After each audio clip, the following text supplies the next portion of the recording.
We grew up watching anime that could turn any silly pastime into an apocalyptic showdown. Whether it was giant monster cards or soccer with flaming kicks, one rule always applied: take the game way too seriously. But nothing quite matches the boldness of Beyblade, which took the ancient concept of spinning tops and turned it into a full-blown combat sport capable of filling stadiums. And that's exactly the vibe of Beyblade Burst. Here, technology has advanced to the point where the tops don't just spin, they explode into pieces if they get hit hard enough. And of course, all of it is powered by protagonists like Valt, who replaces strategy with shouting, and Iger, a wild kid who thinks the solution to every problem is smashing his friend's toy. Basically, it's a high-tech cockfight where the laws of physics are optional and friendship is measured by how hard you launch a chunk of metal into someone else's defense system. So get ready for demon-powered kids, world tournaments bankrolled by soap opera-level villains, and more flying plastic and spinning tops than your sanity can handle. We meet Valt, a hyperactive student with the attention span of a goldfish, who decides to challenge the big guy, Rentaro, to a plastic toy dogfight in the school gym. Obviously, Rentaro accepts the invitation to humiliate children, and his bae, Roctavore, annihilates Valt's little top in the first round without breaking a sweat.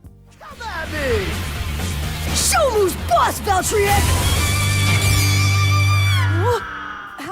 Like any good sore loser, Valt demands an immediate rematch, but his non-existent motor coordination causes him to launch the bae haphazardly, destroying school property and attracting the wrath of the principal, who probably isn't paid enough to deal with these pint-sized vandals. While cleaning up the humiliating mess, Valt hears Rentaro mocking his lack of skill, which is fair, considering he almost demolished the gym. Later, motivated by seeing his crush and local prodigy Shu Kurenai on TV, Valt decides that lifting weights and running will somehow help his toy spin better. Fate, which loves a cliche, makes the two meet and promise to duel in the tournament final, completely ignoring all the other participants who actually trained properly. On the day of the tournament, Valt is shaking in his boots, realizing he has to face Rentaro again. In the first round, Rentaro dominates the center of the arena and knocks Valt out with the ease of someone kicking a puppy. But in the second round, Valt activates protagonist mode, tilts his launcher at a bizarre angle, and executes the rush launch. The attack is so aggressive that Rentaro's bae bursts into little pieces, granting Valt the victory. Rentaro, proving he has a short memory, accepts defeat and praises the kid who wrecked the school days earlier. With his ego inflated, Valt bumps into Ken Midori, a kid who urgently needs therapy since he only speaks through two creepy hand puppets. In the next duel, Valt tries to recreate his miracle move, but since his beginner's luck has run out, he misses the angle and hits the wall, handing the point to Ken. Refusing to give up, he launches with full force, and Valtriek, ignoring the laws of physics, recovers and heads straight for the ventriloquist weirdo's Corbeus. The battle continues against the schizophrenic puppet kid and his defensive bae, King Corbeus. After losing a point due to sheer incompetence, Valt tries the rush launch again, but the enemy bae's chains absorb the impact like a Thai massage, resulting in a draw where both toys stop spinning at the same time. Valt then decides to turn on his shonen anime focus and executes the perfect launch, generating downward force that makes Valtriek machine gun Corbeus until it tires out. The strategy works, and Valt wins by a survivor finish, proving he can last longer than the other kid in bed, in the arena.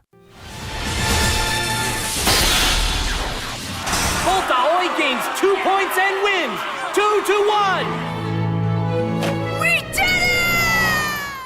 Meanwhile, the edgy goth Daigo fulfills his promise to destroy his opponent in 5 seconds, bursting the enemy with his Dark Doom Sizer. The golden boy Shu also massacres his rival, cementing his status as a local celebrity. Valt, inspired by so many sweaty males competing, decides to create a Beyblade club to escape his academic responsibilities. He recruits Rentaro, but like two alpha males fighting over turf, they immediately start arguing over who runs the playground. The problem is, they need 5 members to make the mess official, and nobody wants to join the circus. Valt chases down the puppet boy, Ken, who imposes a condition to join the club, seeing Shu fight. The protagonist begs his crush Shu to fight Ken's defensive bae, using the lame excuse that it would be good training. Shu, always the nice guy, agrees to beat up the child. In the first round, Shu's bae lasts longer than Ken's. In the second, Ken tries to be aggressive, but Shu uses the counter break, a move that basically humiliates Corbeus's existence and wins the match. Keeping his word, Ken shows up at Valt's house at 9th to join the club, raising the member count to 3 social misfits. The regional tournament continues with the rich blonde kid Wakia winning easily, while Valt prepares to face the mysterious and emo Daigo. Trying to fill his club's member quota, Valt invites Daigo for a friendly match, but the Boy of Darkness has ulterior motives. Daigo loses on purpose just to analyze Valt's technique and then fakes an accident to damage Valtryek, touching the protagonist's bay in a way that renders it unusable. This sabotage leaves Valt unable to launch properly, shaking his confidence. We then find out that Daigo is being a manipulative jerk just because he has a sick little brother in the hospital, the perfect excuse to be a sociopath. The official match begins, and Daigo uses cheap mind games to destabilize Valt, winning the first point easily. Desperate, Valt unconsciously changes his stance, and both bays burst at the same time, and then begins a festival of draws where they explode together more than 12 times in a row, in an impressive display of premature endurance. As the fight drags on, Valt's frustration turns into pleasure, and he starts enjoying the competition, which leaves Emo Daigo totally confused by such toxic positivity. Regaining his rhythm, Valt finally hits the hole with his rush launch and secures an explosive finish, winning the match and, ironically, earning the respect of the guy who tried to sabotage him 10 minutes ago.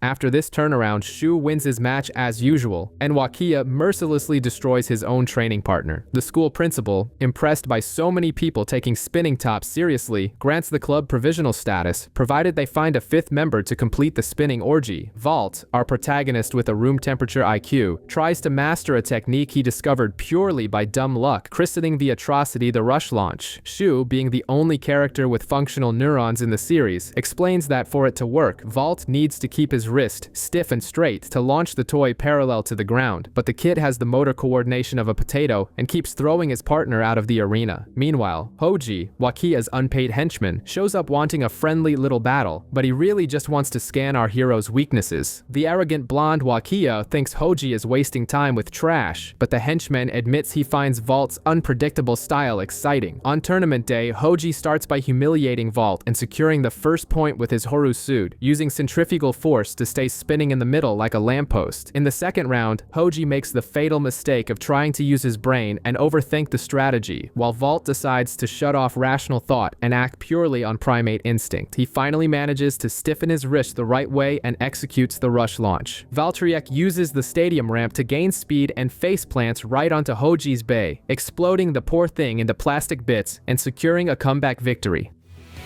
Come on, Valtryek! Look at what we have here!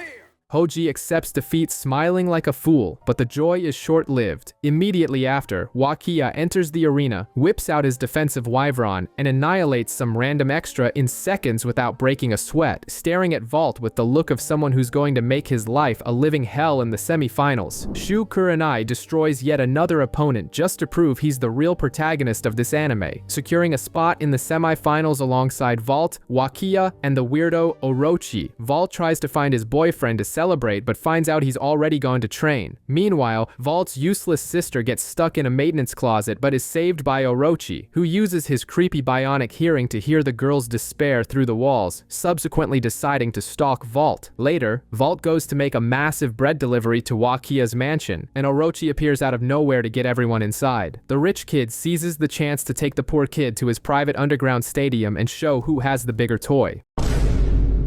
Wakia mocks Valt's fast launch and uses his Wyvern, which has a free spinning driver, to ricochet any attack. Provoked to show his new move, Valt fails miserably and watches his Valtryek get shredded in a humiliating explosion. Wakia then spits on the ground, says his bay is impotent, and tells him he should quit. Valt enters a deep depression for disappointing a piece of plastic, but after seeing his siblings playing happily, he realizes he was taking everything too seriously. He runs to the school gym, demands a rematch against Shu in front of everyone, and this time stops thinking about technique. He launches with pure blind faith, making Valtryek run like a demon and penetrate Spryzen's defense, exploding the rich kid's bay and shutting up everyone who doubted his ability to win by screaming. Counter-break him!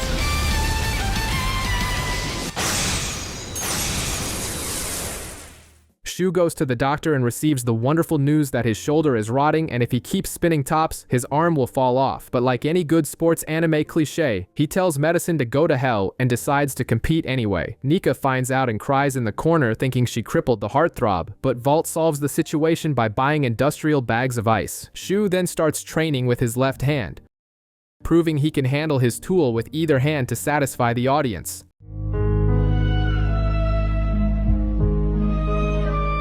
The semifinals begin with Valt versus Wakia. The rich blonde is confident with his impenetrable shield and quickly opens a 2-0 lead, absorbing every impact Valt tries to land. But in the second round, our protagonist uses the rush launch, and despite missing the angle, the brute force knocks Wakia's Bay out of the arena. The score is 2-1, and Wakia starts having a nervous breakdown, drawing the next 2 rounds because his shield stopped working properly against Valt's aggressive stupidity. In the deciding battle, Wakia is shaking like a leaf and performs a pathetic launch. Valt takes advantage of his opponent being mentally destroyed and unleashes the perfect ultra rush launch. Valtryek reaches absurd speed, hits Wyvern, and explodes the Playboy's toy, winning the comeback 3-2.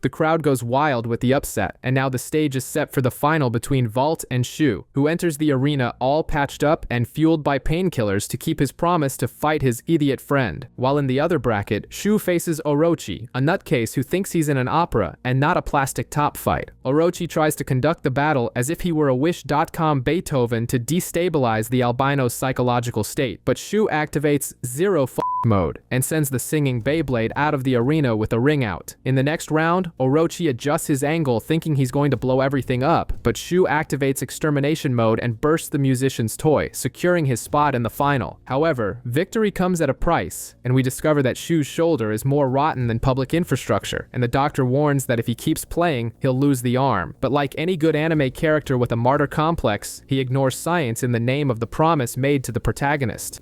My hand was moving. One more time. I need the practice. This is fun. Thanks for practicing with me.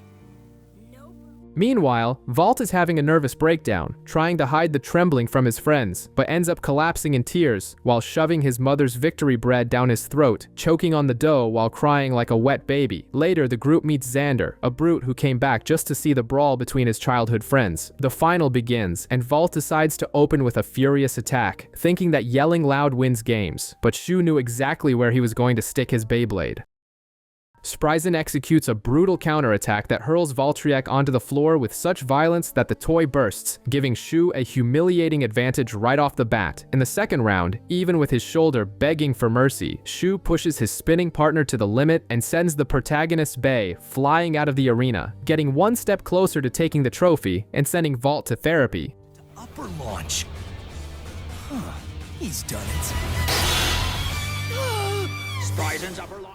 The humiliation in the final continues, and Shu dominates the initial exchange with such ease that Valt's peanut brain physically overheats, forcing the referee to call a timeout so the kid doesn't spontaneously combust. After cooling his empty head, the match restarts, and Shu almost secures the victory, but the judge decides it was just a ring out, prolonging the suffering. Refusing to accept that he's a loser, Valt pulls a new technique out of his ass with the ridiculous name Ultra Flash Launch, finally managing to burst Spryzen and tie the score. During the break, Shu's shoulder is throbbing harder than a pinky toe on a coffee table leg, but Xander appears to use his magic fingers and apply pinpoint pressure, relieving his friend's accumulated tension in a very suspicious way. In the decisive final round, the two toys collide and stop spinning almost at the same time. But the judge, using an imaginary microscope, decides that Shu's Bay spun half a millisecond longer. Shu is crowned champion, proving that duration is more important than size, and Valt accepts defeat smiling like an idiot. Later, the Beyblade Club decides to climb a mountain to visit Shu at Xander's family dojo, but the path is full of deadly traps set by Yugo, but disciplined lunatic. When they reach the top, Xander introduces his special arena full of spikes on the walls, made to destroy children's toys. Valt tries to challenge the big guy but has to get past the bouncer, Yugo, first. After losing the first one, Valt uses his head for the first time in his life and throws the opponent's Bay into the spikes, exploding the poor thing. With the bouncer defeated, Xander steps onto the stage and reveals his sword-shaped launcher, showing he has the biggest tool in the shed. In the first round, his Beyblade, Excalius, shows it's not playing around and sends Valtryek Valtryek out of the stadium in the blink of an eye. Valt manages a lucky draw in the second round, but in the third, Xander pulls his double ripcord and unleashes a blow so violent it explodes Valt's bay into pieces, securing a 3-0 victory and destroying our hero's self-esteem. After a snack break, Xander decides to torture the kids with training that involves balancing in caves and running through a trap-filled forest, because apparently that helps spin plastic tops better. Back at the dojo, Rentaro, the group's useless member, feels confident and challenges the big guy. He tries to use his base stamina, but Xander runs him over without mercy, bursting Rocktavor in seconds and reminding everyone of the place of secondary characters. Out of nowhere, a weird stalker named Ukyo emerges from the shadows, confessing he spent the entire day watching the sweaty kids without being noticed. He introduces himself as the Shadow Walker and proposes a battle where the winner stays on the table. Daigo tries his luck first, but his aggressive attack doesn't even tickle the defense of Ukyo's unicorn, Unicrest, which absorbs everything and bursts his bay. Rentaro tries again, proving that the definition of insanity is trying the same thing and expecting different results, and is also humiliated with a burst finish. With 2 team members on the floor and their dignity in the trash, it's left to Valt to try and stop the discount ninja. On the other side, Ukyo blindly trusts his magical unicorn's defense, but Rentaro, in his infinite delusion of competence, bets everything on the Rocktavor zone strategy to hold the center. The first round ends in a dull technical draw because apparently nobody wanted to win. Ukyo tries to use mind games to destabilize the blonde, but Rentaro maintains the posture of someone who didn't get the joke and secures a survivor finish in the second round, taking the lead by sheer miracle. However, a poor man's joy is short-lived, and in the third round, Ukyo unleashes the Alicorn launch, using the arena spikes for a devastating counterattack that explodes Rentaro's bay and sends his self-esteem to the dumpster. After the humiliating loss, Ken, desperate to cheer his friend up, dashes into the forest to stage an over-the-top team drama, forcing the whole team to play tag. When they finally catch him, Ken reveals the tragic secret that his family is moving, which is apparently the end of the known world. He tries to quit the club on the spot, but Valt and the others refuse to let go, insisting on long-distance friendship. Reinvigorated by the power of the script, Ken returns to the dojo to face Ukyo and his Unicrest in his last battle. Ken starts shaking like a leaf, resulting in a shameful false start, and Ukyo quickly secures the first round by reading the puppet boy's movements. But in the second round, Ken surprises everyone by using his chain launch offensively, stopping acting like a coward. Ukyo, who expected a stamina battle, is caught with his pants down when King Corbeus goes for aggressive violence against Unicrest. Ukyo's bay tries to hold on, but the beating is so severe that Ken secures an explosive finish.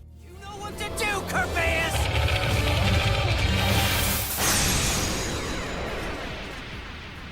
No way! Proving to his friends that he finally grew a spine before leaving forever. The battle against Team Sword Flames continues, and Ken steps onto the stage to face Xander, a giant who clearly drank too much whey in childhood. Motivated by his friends, Ken promises to give it his all, but Xander just wants to test if the kid can handle the pressure. In the first round, Ken actually manages to hold his own against Excalius's colossal sword, tying the game. But in the second, Xander decides playtime is over and unleashes full power, shattering Ken's defense with an explosive finish. Ken cries, thinking he let the team down, but Valt takes responsibility for the final 3-point round, ready to embarrass himself in his friend's place. The duel starts badly for Valt, who takes a ring out to the face right at the start. In the second round, Valtryek starts acting like it was drunk, hitting the arena spikes and refusing to burst, which leaves everyone confused. Xander takes advantage of the sluggishness and throws him out again, opening a humiliating 2-0 lead. In the third round, Valt attempts an Ultra Flash launch out of desperation, but Xander dominates completely and explodes the protagonist's bay, securing the victory for the Gym Rats of Sword Flames. Ultra Flash Launch! After the beating, there's Ken's tearful farewell with empty promises of future battles. At home, Valt realizes his bay's bizarre behavior wasn't a defect, but an attempt to awaken, and starts training obsessively. The school principal announces invitations to the regional tournament, giving the losers a second chance. Daigo, Hoji, and Daddy's boy Wakiya receive invitations. After a basic panic attack, Valt also receives his, but Rentaro is solemnly ignored and accepts the humiliating position of coach/water boy. The tournament begins with the entrance of Zack, a pop idol who thinks this is a talent show. Valt faces Ukyo again and gets beaten in the first round, but in the second, he focuses on the fundamentals, and Valtryek finally awakens, using its worn-down rubber tip to gain absurd speed and friction, exploding Ukyo and advancing in the tournament alongside Wakiya. Different Valtryek! Wild and fierce, it's going at you! Unicrest burst! Yeah, we did it! The semi-final bracket pits friends against friends in a classic cliché. Valt will fight his coach Rentaro, and Wakia will have to face his training partner and possibly unpaid employee, Hoji. Meanwhile, Daigo prepares to face Yugo, feeling the pressure to win for his sick little brother who thinks he's some kind of superhero. Struggling to find a weakness in Yugo's stamina bay, Daigo starts hallucinating, hearing voices suggesting he cheat to guarantee victory because therapy is expensive. During the fight, Daigo's nervousness makes him launch like a potato, handing the first point to Yugo. During the break, Valt tries to cure his friend's depression by offering a homemade sandwich, and incredibly, the gluten therapy works. Daigo rejects the voice of darkness, regains his composure, and uses a risky strategy by launching Doomsizer at a flat angle to attack before the opponent stabilizes. The gamble pays off, and he explodes Yugo's bay, winning the match. After that, pop star Zack appears in disguise to say hi, because he clearly has nothing better to do. Valt and Rentaro step into the arena arguing like an old married couple. In the first round, Valt launches his bay with perfect control, managing to stop his friend's bay. In the second, he goes overboard with power, sending his bay flying and handing the victory to Rentaro. In the deciding battle, Valtryek's performance tip awakens again due to excessive rubber wear, granting explosive speed. Valt controls the erratic movement and lands a hit that explodes Rentaro's bay, sending the protagonist to the final.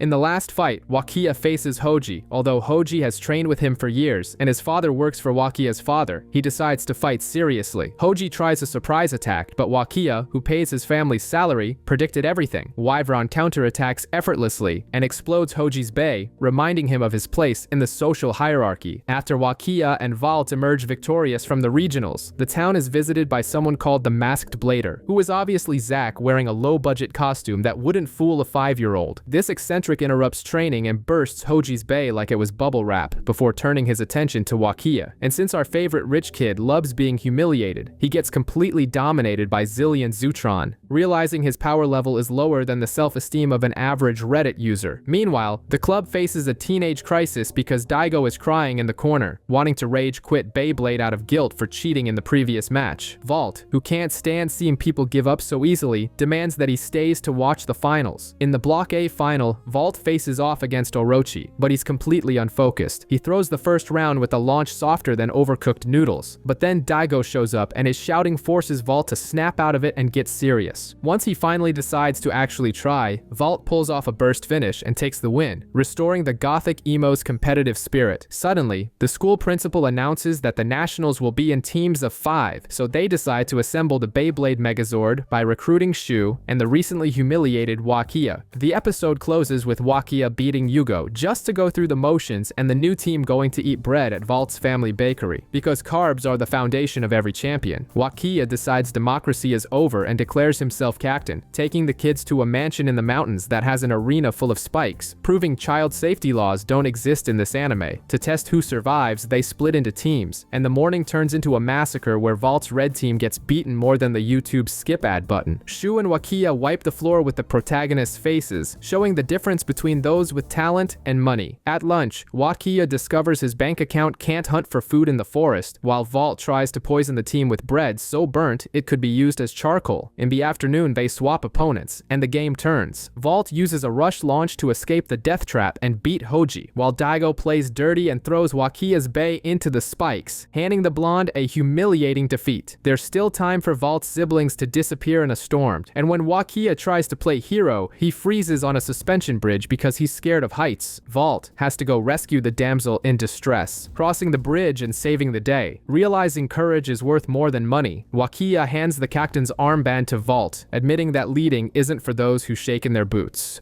Valt receives the honor of taking the athlete's oath, which is a terrible idea since he crashes in public like a Windows 95 PC trying to run Crysis. Trying to relax in the park, he sees a cool skater named Quan, and in an attempt to imitate his moves, manages the feat of of wiping out and losing his own Beyblade. Panic sets in until Quan returns the toy, proving not everyone there is a competitive sociopath. At the tournament, Valt gets on stage, forgets his prepared speech, and starts shouting random catchphrases that the crowd loves for some reason. The brackets pit Baygama Academy against Quan's team right off the bat, and despite Wakia warning that it's going to go wrong, Valt insists on going first to prove he's a man. Result, he takes a historic beating. Quan's defensive Bay absorbs the impacts and ejects Valtryek from the arena, leaving the team in a hole right at the start. Valtryek's rush launch is sliding off the rails! Bam! Pow! Ah! We lost! Valt, what were you thinking? With their backs to the wall, Wakia enters the ring and explodes the opponent in seconds to tie the score. Shu takes responsibility and secures the victory with a ring out, carrying the team on his back while Valt watches. To make the emotional situation worse, they discover that Ken has turned traitor and now plays for the Beasts team, while Xander advances by destroying everything with a single blow, preparing the ground for the next round of humiliations. Right after the victory, the Baygama Academy team collapses because two budget alpha males, Wakia and Rentaro, can't decide who runs the playground, leaving it to the useless Valt to try and settle the lovers' quarrel. While training alone to escape the drama, Valt runs into his old friend Ken and the scary Ben, who exudes the energy of someone who steals lunch money at recess. The tournament restarts, and the Beast team runs over their opponents, paving the way for the triumphant entrance of the Superstars, led by pop idol Zack, who uses his Bazillion Zutron to secure an explosive finish and blind the audience with so much unnecessary glitter. Later, Ken drags Valt into an hallway, for an unofficial duel. Despite the Brute's robust defense, Valt manages a victory, earning the juvenile delinquent's respect. The group then visits a museum before going to an exclusive party hosted by Zack at an amusement park, where the pop star reveals he was the masked blader all along, shocking a total of 0 people. The party vibe dies instantly when Louis, a member of the Supreme Four and official holder of the franchise's biggest forehead, arrives to intimidate everyone with his gothic emo aura. Trying to save the funeral vibe, Zack reveals a cyclone arena with a spinning motor in the middle and challenges Valt. Zack uses the spinning floor to accelerate his bay like it's in a centrifuge, and although Valt tries to launch with force using his rush launch, he discovers you can't beat physics with the power of friendship. Zack wins with a burst finish, but Valt, being the optimistic masochist he is, gets all excited and swears to get stronger, probably so he gets beaten less next time. Like it's no big deal! Valtryek is coming again with a rush. Wait! What a spectacular smash-up! The second round kicks off, and Baygama Academy is set to face Sword Flames. Wakia, thinking he's a tactical genius, decides to bench Valt and Rentaro for being too unpredictable, choosing himself to lead. He enters the arena confident against Xander, planning to use his opponent's strength against him, but Xander draws his dual sabers and thrusts with such force that Wakia's bay explodes instantly, proving that strategy without talent is just an organized way to lose.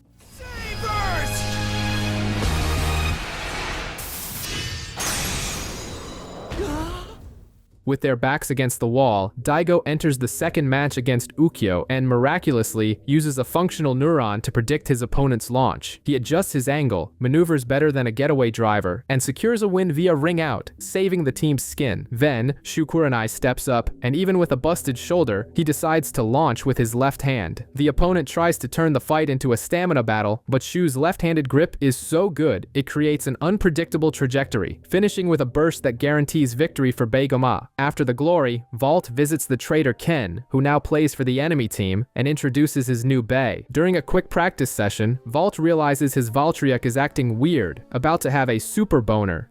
A super awakening. In the semifinals against the Beasts, the team decides the lineup based on rock, paper, scissors, because professionalism is for the weak. Rentaro wins the spot and tries to dominate the center, but Ken uses a chain launch from below and exploits the big guy's weaknesses, securing the win for the Beasts and proving Rentaro is only good for cheerleading. In the semifinals, Baygama Academy starts off losing thanks to Rentaro, but Wakia decides to stop being dead weight and uses his shield launch to tie the game at 2-1. In the deciding battle, Valt faces Captain Ben in his jacked up bay. The thing accelerates mid-battle like it's got nitro, but Valtryek withstands the pressure, and Valt delivers a counterattack that knocks the enemy out of the arena, securing a spot in the finals while the team celebrates like they just won the World Cup. On the other side, the Superstars face against Rideout. Zack's peacocking shines in the first match for an easy win, but his team chokes immediately after. In the tiebreaker, Orochi tries to be aggressive, but Captain Gabe absorbs all the hits with his thick, heavy bay, unleashing a devastating counterattack that eliminates the pop stars from the tournament. Galadon just bounces right back after every attack!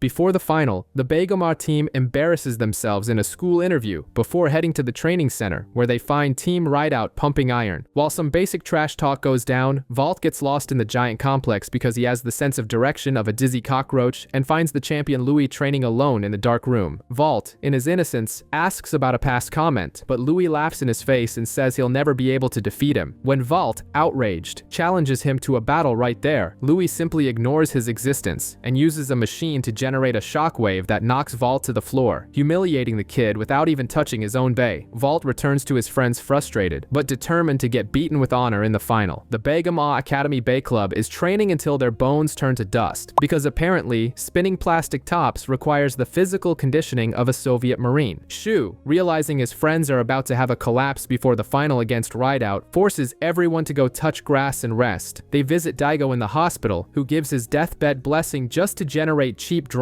When the final begins, Rideout leaves their best weapon, the angry midget Louis, on the bench. Rentaro, surprising the crowd and his own mother, wins the first round with ease. Daigo, trying to use strategy where only brute force exists, loses by a split second to a wardrobe named Gabe, tying the score. It's Shu's turn, and he decides to shock sports medicine by launching with his right hand to protect his rotting shoulder, proving he is ambidextrous in handling long cylindrical tools, securing the win. But the joy is short-lived, as Louis descends from the stands with the hatred of 1,000 suns. Begomar votes democratically to send Valt to the slaughterhouse. Louis reveals his base spins counterclockwise because being edgy is essential, and obliterates Valtryek with a single hit, tying everything up again. Valt tries to maintain good sportsmanship while repressing the trauma, but fate decides that wasn't enough humiliation. The teams choose their champions for the tiebreaker, and of course, Valt has to face the demonic creature with flaming blue hair again.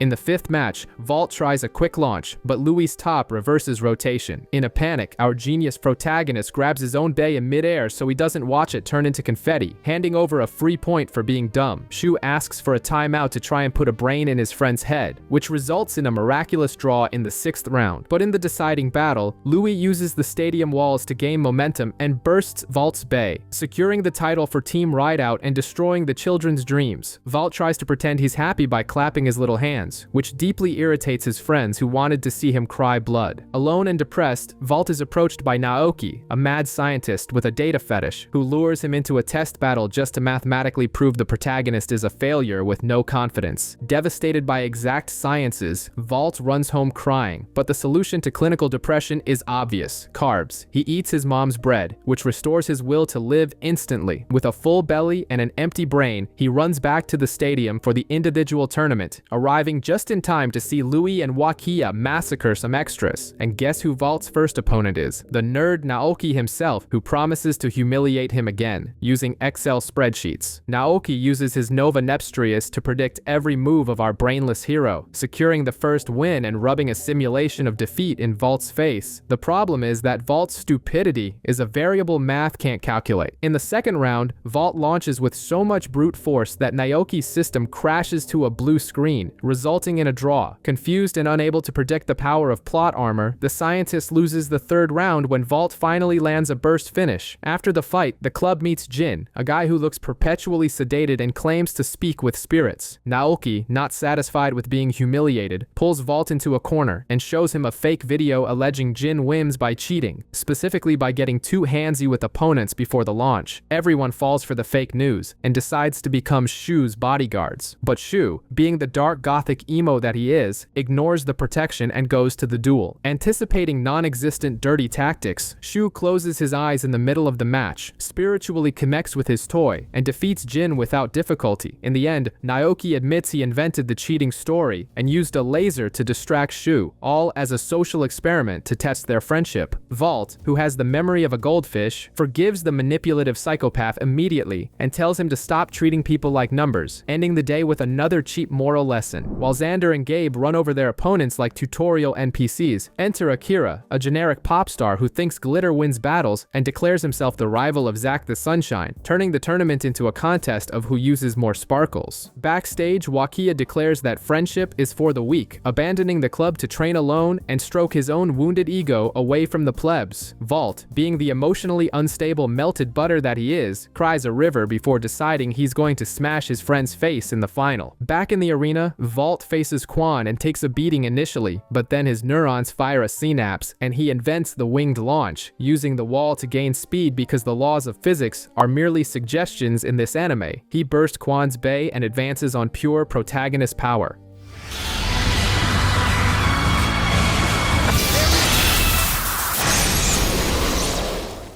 Then we have the furry cockfight between Ken and Ben. Ken tries to launch the tot from the stratosphere but almost loses to Ben, who bites hard. In the end, Ken's puppy takes more of a beating and wins by attrition, while Ben learns to respect people with puppets on their hands. The day ends with Shu, Wakia, Xander, Louie, and Zack securing their spots, proving extras have no chance and only serve to applaud. The quarterfinals begin with Wakia thinking he's the hacker from the Matrix because he studied Shu's moves on YouTube. He enters the arena with an ego bigger than the stadium and even scores a point by luck, but Shu remembers his contract is for a main character and activates Shredder mode, bursting Wakia's Beyblade and sending the blondie to cry in the fetal position in a dark hallway, until Hoji slaps some reality into him. Next, Ken goes to the slaughter against Louie, the most sadistic midget with the most ridiculous hair in history. The crowd tries to use the power of friendship to help, but lost Luinor treats King Corbeus like a chew toy and humiliates Ken with a brutal and quick 3-0. Making it clear that tears don't boost defense stats. Finally, Valt faces his friend Xander, who decides to ditch the toothpaste commercial smile and turn into a psychopath focused on destruction. Excalibur massacres at the start, but Valt pulls a new launch out of the darkest hole of his script. The two keep tying and bursting at the same time in a deafening shouting match, testing the durability of the voice actor's vocal cords, until Valtryek decides he's tired of playing, unleashes full power, and explodes Xander's sword.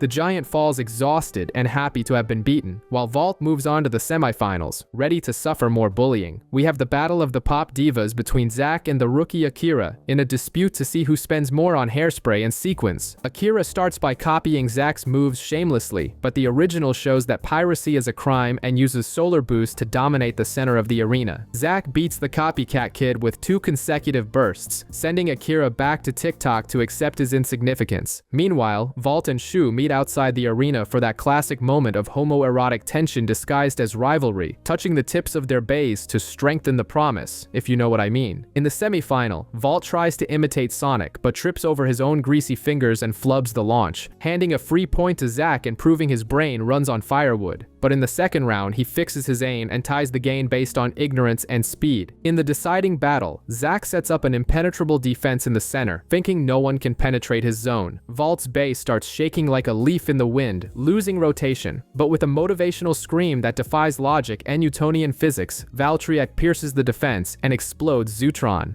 This one belongs to me! Zack, being the absolute drama queen, announces his immediate retirement from Beyblade just because he lost once, leaving the stage clear for the psychological massacre that will be Louie versus Shu next. Valt is in the audience watching his best friend and unconfirmed platonic crush, Shu, getting massacred by the vertically challenged dictator Louie in the semi-final. Shu tries to act tough using 2 hands to launch his top with the Crux boost, thinking size matters, but Louie isn't shaken and reveals the Nightmare boost, which knocks Shu out of the arena and leaves the score at 2-1. In the final round, both unleash all the power accumulated in their plastic toys, but Louie's little dragon is too strong for Shu to handle and explodes Spryzen in his face, breaking both the Beyblade and the boy's heart in half. the end?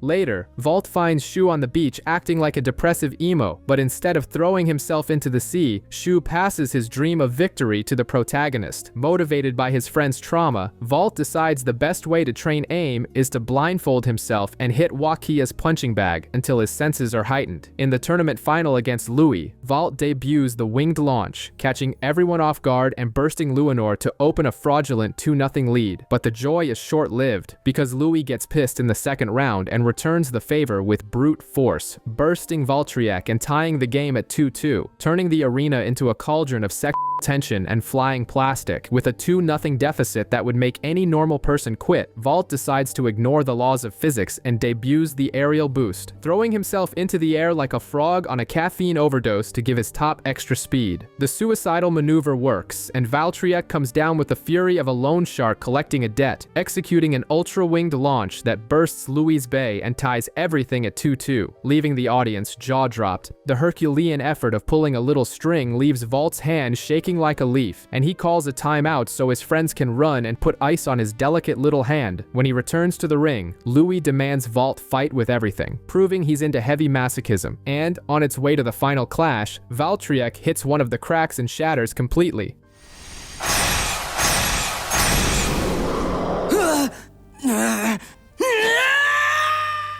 Louis wins 4-2, securing his 5th title while Valt cries blood, but earns the villain's respect before running off happily with his friends to keep playing. Valt lands in Spain believing he's going to become a star at Club BC Sol, but since he has the sense of direction of a potato, he gets lost immediately and meets Kit, a kid who looks at Valt's idiot face and doubts he's a professional. They stumble upon a street Beyblade circle where Silas is humiliating the locals with his defensive top, acting like he owns the playground. Valt, with his savior complex, challenges the arrogant guy, but his attack is repelled easier than an annoying neighbor's invitation, resulting in a shameful defeat and Valtryek broken again. While Valt flees whimpering, a stalker named Raoul steps out of the shadows and instead of offering candy, offers a mobile workshop to fix the toy. They transform the bay into Genesis Valtryek, which now has little springs because evolution is just like that. Valt chases Silas for a rematch, and although the villain mocks him, the new spring system ejects the enemy bay out of existence. Silas is forced to swallow his pride, and Valt finally reaches BC Sol headquarters, but gets barred at the door because basic security is a new concept to him. The only way he finds to get in is to physically run over the team owner, Christina, and the trainer Trad, proving violence solves bureaucratic problems. As punishment for being chronically late, Trad rips up the VIP invitation and sends the kid to do the entrance test with the plebs. Inside, Valt reunites with Ren Taro, his useless friend who also crossed the ocean to embarrass himself, and a brat named Kit. The test begins,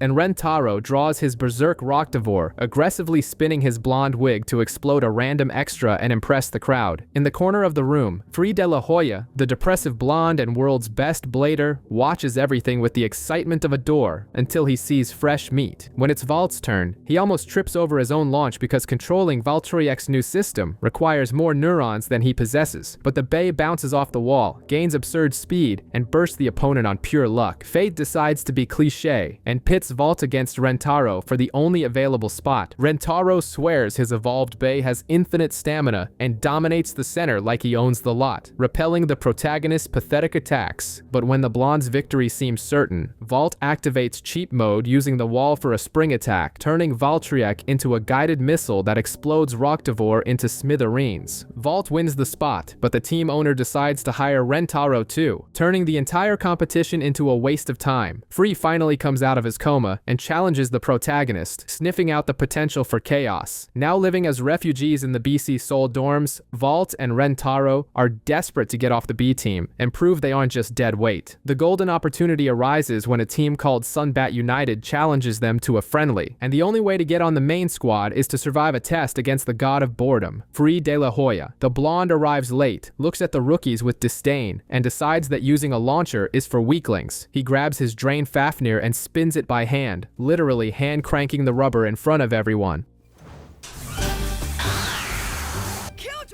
Valt, thinking it'll be easy to beat an anemic Bey, attacks with everything, but discovers the hard way that Fafnir loves swallowing other people's energy. He Rubber Bey absorbs every strike, sucking all the power out of Valtryek until it drops dead on the floor. Rentaro, who doesn't learn from others' mistakes, tries the same strategy and also ends up having all his vitality drained by Free's skilled hand. Even after this public humiliation where they lost to a Bey spun with a limp wrist, the team owner decides they're good enough to make up the numbers and puts them both on the starting lineup. On game day, the opposing team arrives, and to the surprise of 0 people, the owner is Gaddy's boy Wakia. He introduces his henchmen, including a guy named Silas with a face that says, "Stay away," and explains he bought a whole team just to inflate his ego. The first matchup is decided, and Rentaro is thrown into the fire to face Wakia's new Tempest Wyvern. The Playboy reveals his Tempest Wyvern, which has a free spinning defense ring, basically making the Bey untouchable. Rentaro tries to penetrate the blockade, but his Roctivore is rejected with force and ends up spinning alone until it loses its breath. In the second round, Wakia gets tired of playing and uses Shield Crash to explode the Blonde's Bey, securing the first point while Rentaro questions his life choices. Meanwhile, backstage, Theodore Glass, the owner of the Raging Bulls team and corporate villain cosplayer, corners Chris to try and steal Free. He calls BC Saul trash to her face and says Free is wasting talent in Spain, but Chris ignores the administrative harassment and tells him to get lost. Back to the humiliation, Wakia decides to stay in the arena to beat up Valt 2. Wyvron's defense remains impenetrable, and he throws Valtryek out of the stadium like it's recyclable trash. Valt stands whimpering in the corner until Free arrives, whispering in his ear that the Bey wants to be lighter. Valt gets the hint, rips the frame off the Beyblade, leaving it naked and aerodynamic.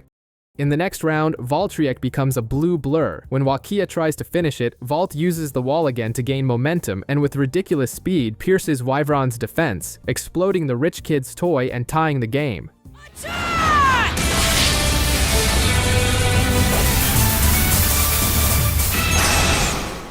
Wakia goes into shock while his partner Silas takes over, ready to clean up the mess. The combat continues between BC Saul and Sunbat United, where Valt faces Silas in the third game, that guy with glasses who looks like he judges your life choices over breakfast. Valt decides today he won't be humiliated and unleashes Valtrek's hidden power, managing to knock the opponent's Bey out and feeling like the king of the world. But Silas adjusts his glasses and drops the classic generic villain excuse, saying he was holding back, switching the launcher to his left hand to unleash his maximum potential, because apparently ambidexterity is the most broken superpower in this universe. With increased power, he throws Valt out of the ring faster than the protagonist's dignity. Desperate for a win, Valt tries a genius strategy of occupying the center of the arena, completely forgetting that using an attack Bey for defense is as useful as using a fork to eat soup. Silas takes advantage of the monumental stupidity, explains the obvious, and crushes Valt with an explosion, putting the rival team ahead. When defeat seems imminent, Captain Free de la Hoya enters the scene with the energy of a sedated sloth. In a moment of pure arrogance, he decides to launch Drain Fafnir spinning with his own hand, ignoring basic launcher technology because he's too hipster for that. His Bey starts sucking the opponent's energy like that friend who smokes your cigarettes at the club, spinning faster with every hit until it explodes Silas's toy.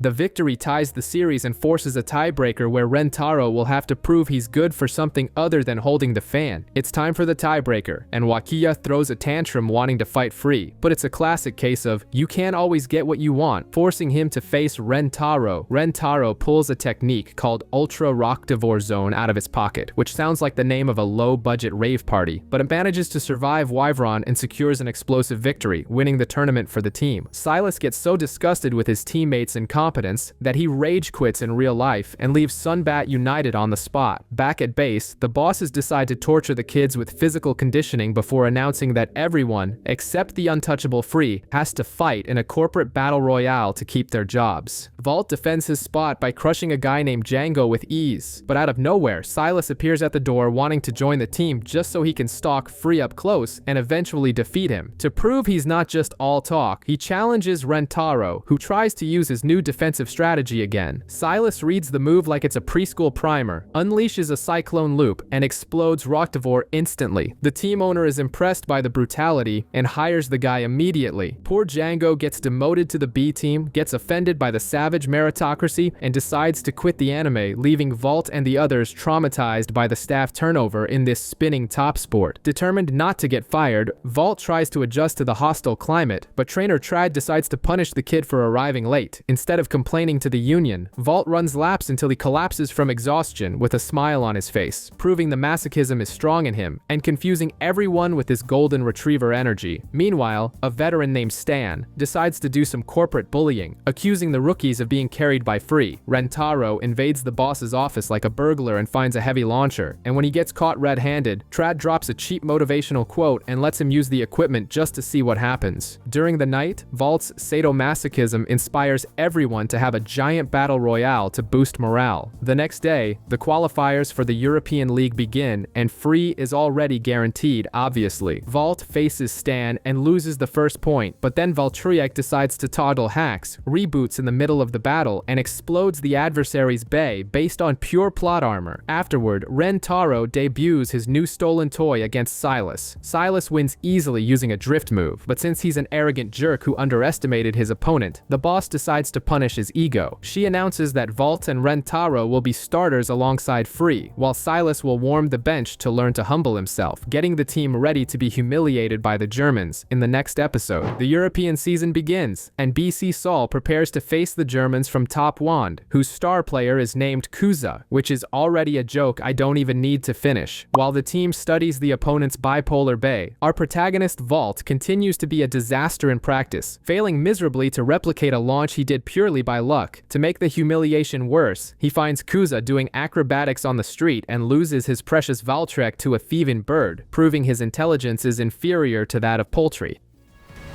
Ah! Hey, watch it! Huh? Come back! At the stadium, the American team owner, a preppy guy named Theodore Glass, tries to recruit Free De La Hoya with quantum coach talk, saying BC Saul is an anchor on his career. Free ignores the mumbo-jumbo and enters the arena to humiliate Captain Heinrich, securing a lightning-fast victory and proving he carries this team on his back. Then it's Valt's turn to face Kuza, who decides to stop faking friendship and turns into a focused psychopath. In the first round, the two decide to crash head-on, resulting in a useless draw. But in the second round, Kuza activates stamina mode and makes his top walk the tightrope, completely ignoring Valtryek's desperate attacks. The result is obvious. Valt takes a burst to the face and loses. And now for the finale! Leaving the team in shock and Silas foaming at the mouth on the bench because he knows he'd do better than this blue-haired midget. The embarrassment continues with the score tied, and the Top Wand team starts mocking Kuza for not destroying Valt faster. To try and turn the game around, BC Saul sends Rentaro, who enters full of confidence but performs a launch so pathetic that his bay explodes immediately, handing the lead to the Germans on a silver platter. With no option left, they send Free to clean up the mess. He uses Fafnir like a parasite, sucking all the rotational energy from Kuza's bay until securing an easy burst finish and tying everything up again. In the locker room, a brawl breaks out to see who plays the deciding match, but Free surprises everyone by choosing Valt, probably just to watch the world burn. Kuza enters the arena ready to use the cowardly ultra stamina mode. He unleashes the so-called eternity launch, tightrope walk, making the bay balance on the edge of the arena to avoid physical contact, just like you avoid responsibilities. Valt loses the first round, but in the second, decides to cheat the laws of physics. He uses the walls to gain absurd momentum and hurls Valtryek with such violence that it knocks the adversary out, securing the victory for BC Saul. Wow! Cognite's met its match! Sweet! I win!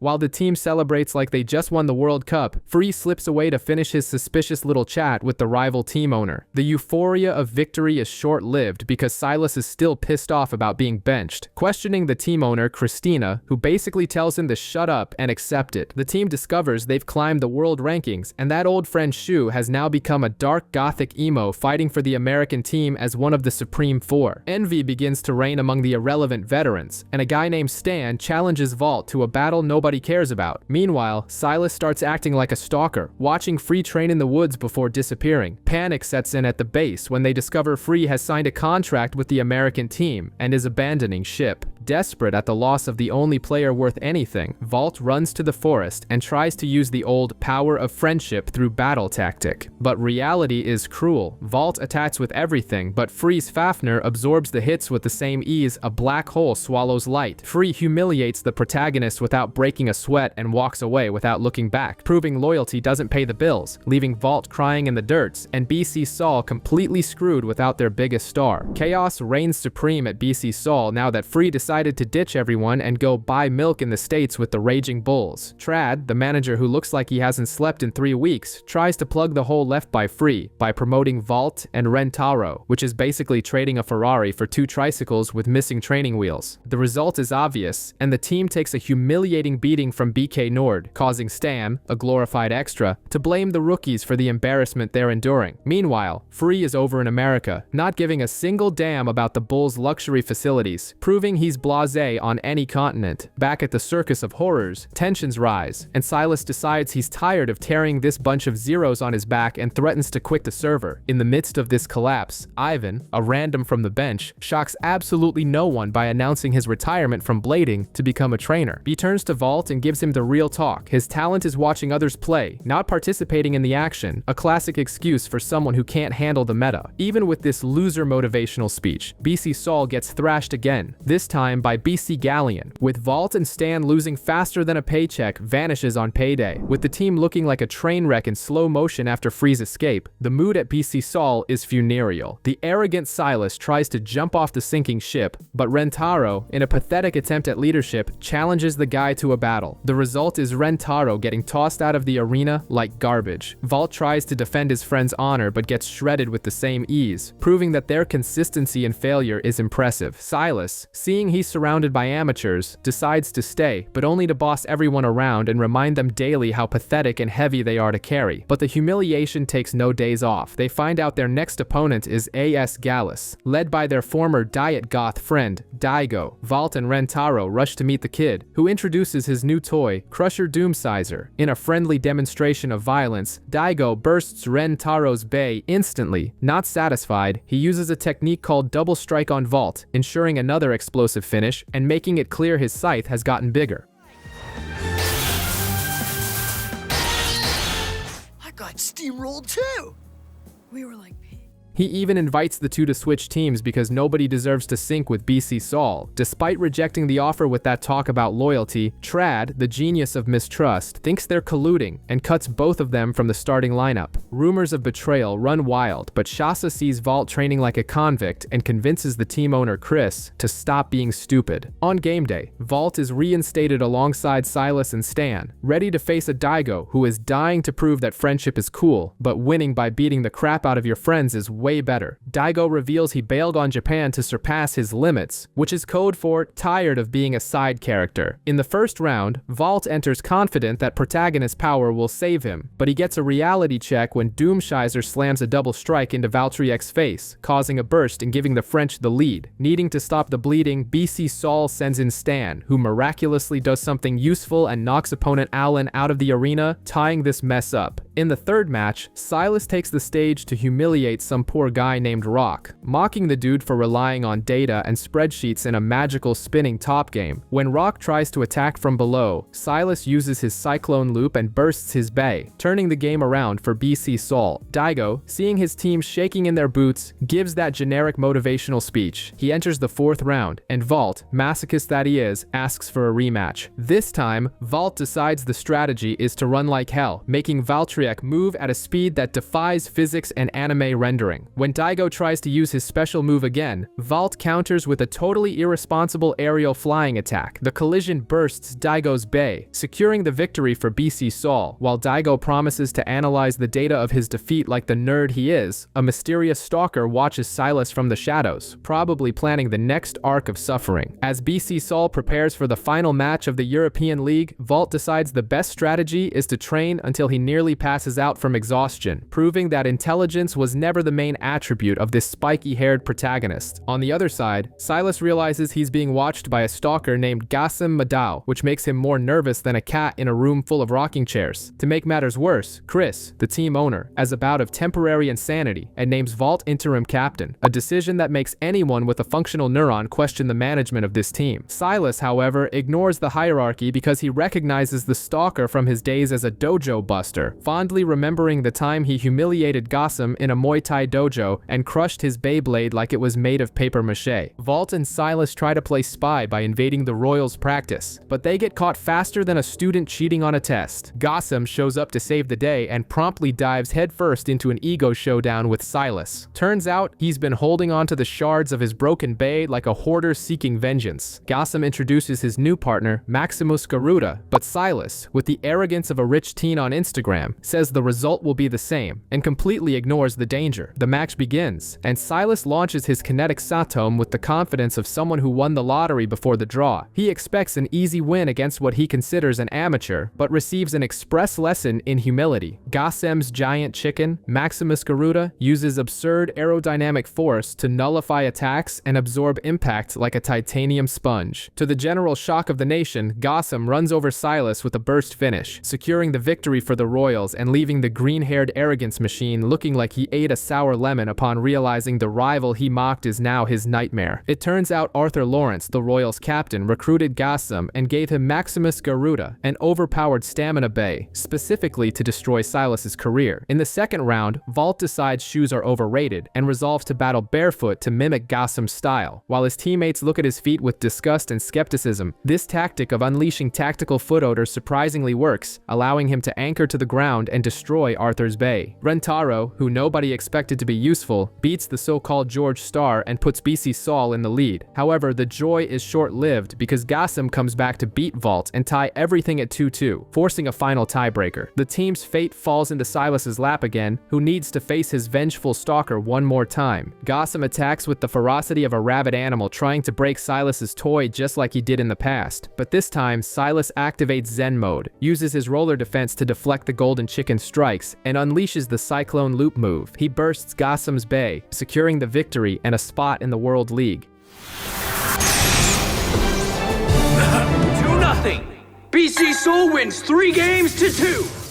But since a poor man's happiness doesn't last long, right in the middle of the celebratory feast, Wakiya calls to say that Shu Kurenai has vanished from the face of the earth, ruining everyone's digestion. The playboy theorizes that his emo friend went looking for the Snake Pit, a secret facility in the Mexican jungle where bladers go in and never come out, which sounds totally safe and not suspicious at all. Valt, Rentaro, and Daigo decide to ignore self-preservation instincts and fly to Mexico with Wakiya. There, they meet Kuza, a weird acrobat, and his parrot Carl, who decide to tag along because apparently they had nothing better to do. After a hellish trek through the dense jungle and a zipline crossing that would violate every existing safety regulation, the group finds an ancient temple in the middle of nowhere. At the door stands a masked guy with a soap opera villain complex named Red Eye. When Valt asks where Shu is, the masked figure drops the classic generic villain line saying Shu was weak and is gone, revealing that he is now the owner of Legend Spryzen. Valt, with the emotional intelligence of a door, refuses to believe it and challenges the masked man to a battle, betting everything to recover his friend's bay. The battle begins, and the group discovers that Legend Spryzen now plays for both teams, able to spin left and right with ridiculous power. Despite Valt screaming and sweating as usual, Red Eye is on a completely different level and uses something called an axe launch to blow Genesis Valtryek to smithereens, humiliating the protagonist in front of his friends.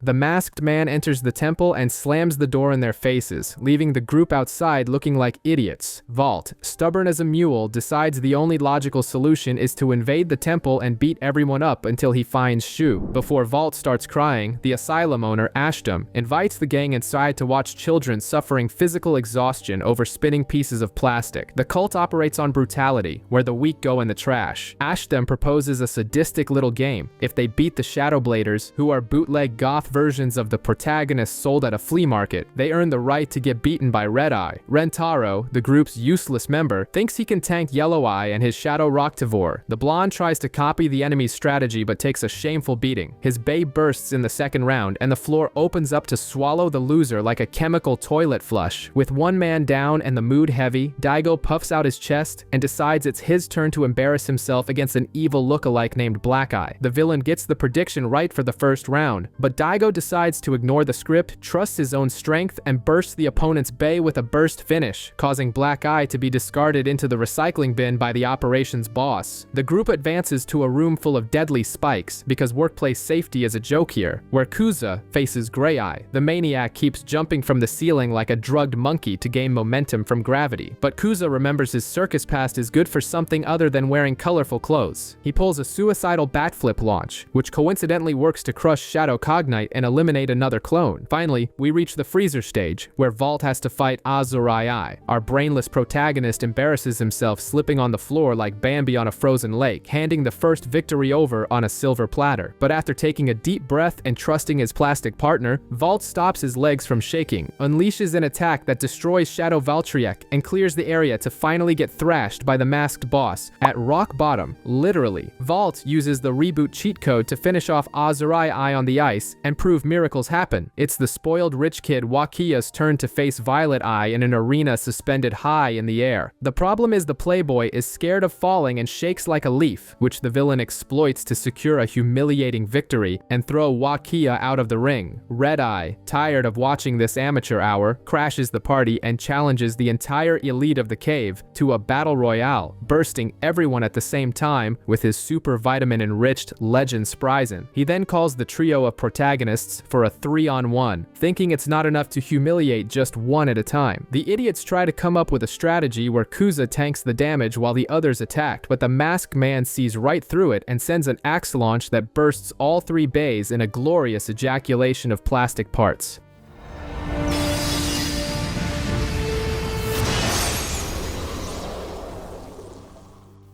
As a prize for supreme incompetence, the floor opens and everyone is dumped into the jungle like rejected organic waste. A random guy named Boa decides being a henchman has no future, climbs out of the hole, and decides to guide the losers. Valt looks back, all dirty and defeated, swearing to train harder so that one day he won't be a complete failure in front of his ex-friend. While Valt and Rentaro continue playing with their plastic toys, hoping to master a move named after an internet modem called Genesis Reboot, the BC Sol office is on fire. The strategist Trad, who is apparently the only responsible adult in that daycare, tries to explain to owner Chris that the team is bankrupt and irrelevant without Free, but she decides to use the power of friendship to pay the bills. The calm is shattered when Silas finds Kuza and challenges him to a fight, turning the lobby into an underground battle ring. The two start measuring who has the greater spin potential, ending in a technical tie that only serves to heighten the tension in the air. Impressed by their own mutual irrelevance, both demand to join the team, and Chris, seeing fresh meat for the slaughterhouse, accepts on the spot. This leaves Trad foaming with rage, as he thinks it's absurd to ignore loyal members like Stan, the eternal extra. Chris even tries to apologize to Stan in the forest, but the guy has zero self-respect and accepts being demoted to level 1, promising to train harder to recover the dignity he never had. Dorm life turns into a sitcom nightmare when Silas tries to kick Kuza out of the room, but karma strikes fast, and he ends up stuck with him as a roommate, ensuring long, strange nights ahead. Tired of this mess, Trad decides to be a dramatic diva, hands over a gossip diary with everyone's data to Chris, and announces his resignation to join the Raging Bulls in America, promising that at their next meeting, he will show no mercy. Chris swallows her tears and prepares to lead this band of misfits toward disaster at the World League. BC Sol is falling apart, but Hollywood doesn't stop. Joshua Burns, the narcissistic movie star and member of the Big Five, is in town filming a masterpiece titled Joshua vs. the Space Ninjas, because creativity is overrated. Valt, Rentaro, and Kuza, hungry for any kind of attention, agree to be extras in the movie. They arrive on set and are stuffed into tight rubber suits to play space ninjas, tripping and falling into a hole in the very first scene, which the director loves because genuine incompetence is hard to act.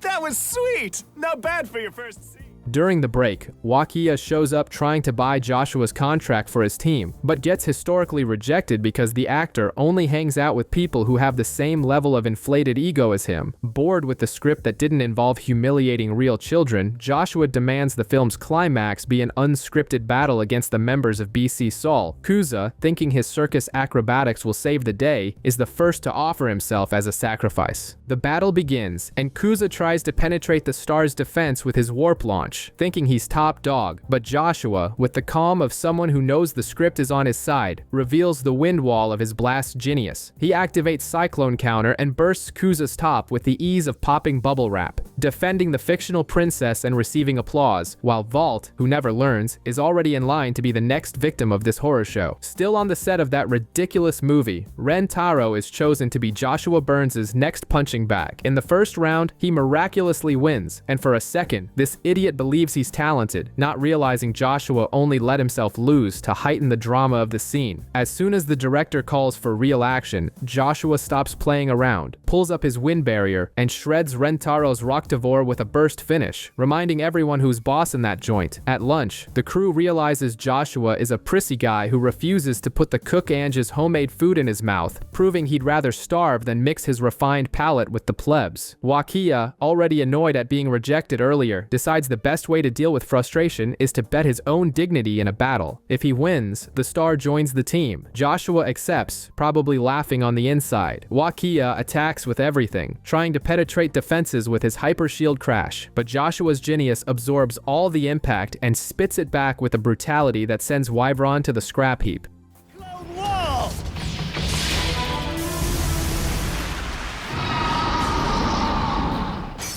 After humiliating the entire main cast in sequence, Joshua gets a call, probably from his agent telling him to get out of that dump, and leaves for America without looking back. Valt, with his pathological optimism, says that one day he'll defeat him. The BC Saul team goes into total collapse without a babysitter to watch them, and Shasa proves to be completely useless with her crooked launches. In a rare moment of semi-lucidity, Valt suggests hunting down Raul, the eccentric mechanic who lives in the middle of the woods. They find the old man cleaning an abandoned stadium in the forest, a scene that screams danger, but Raul immediately starts putting his hands on Shasa's equipment. With a bay duly adjusted by a stranger, Shasa manages to humiliate Valt in a practice match. Raul accepts a trial run as coach, but spends the whole week staring at the kids in silence, with a look of depression, only to reveal he was emotionally manipulating the group to test their unity. Satisfied, he lures the kids to a secret basement under the headquarters, which definitely doesn't follow workplace safety regulations. There, he reveals his masterpiece, the Infinity Stadium, a contraption full of magnets that makes the center base spin forever.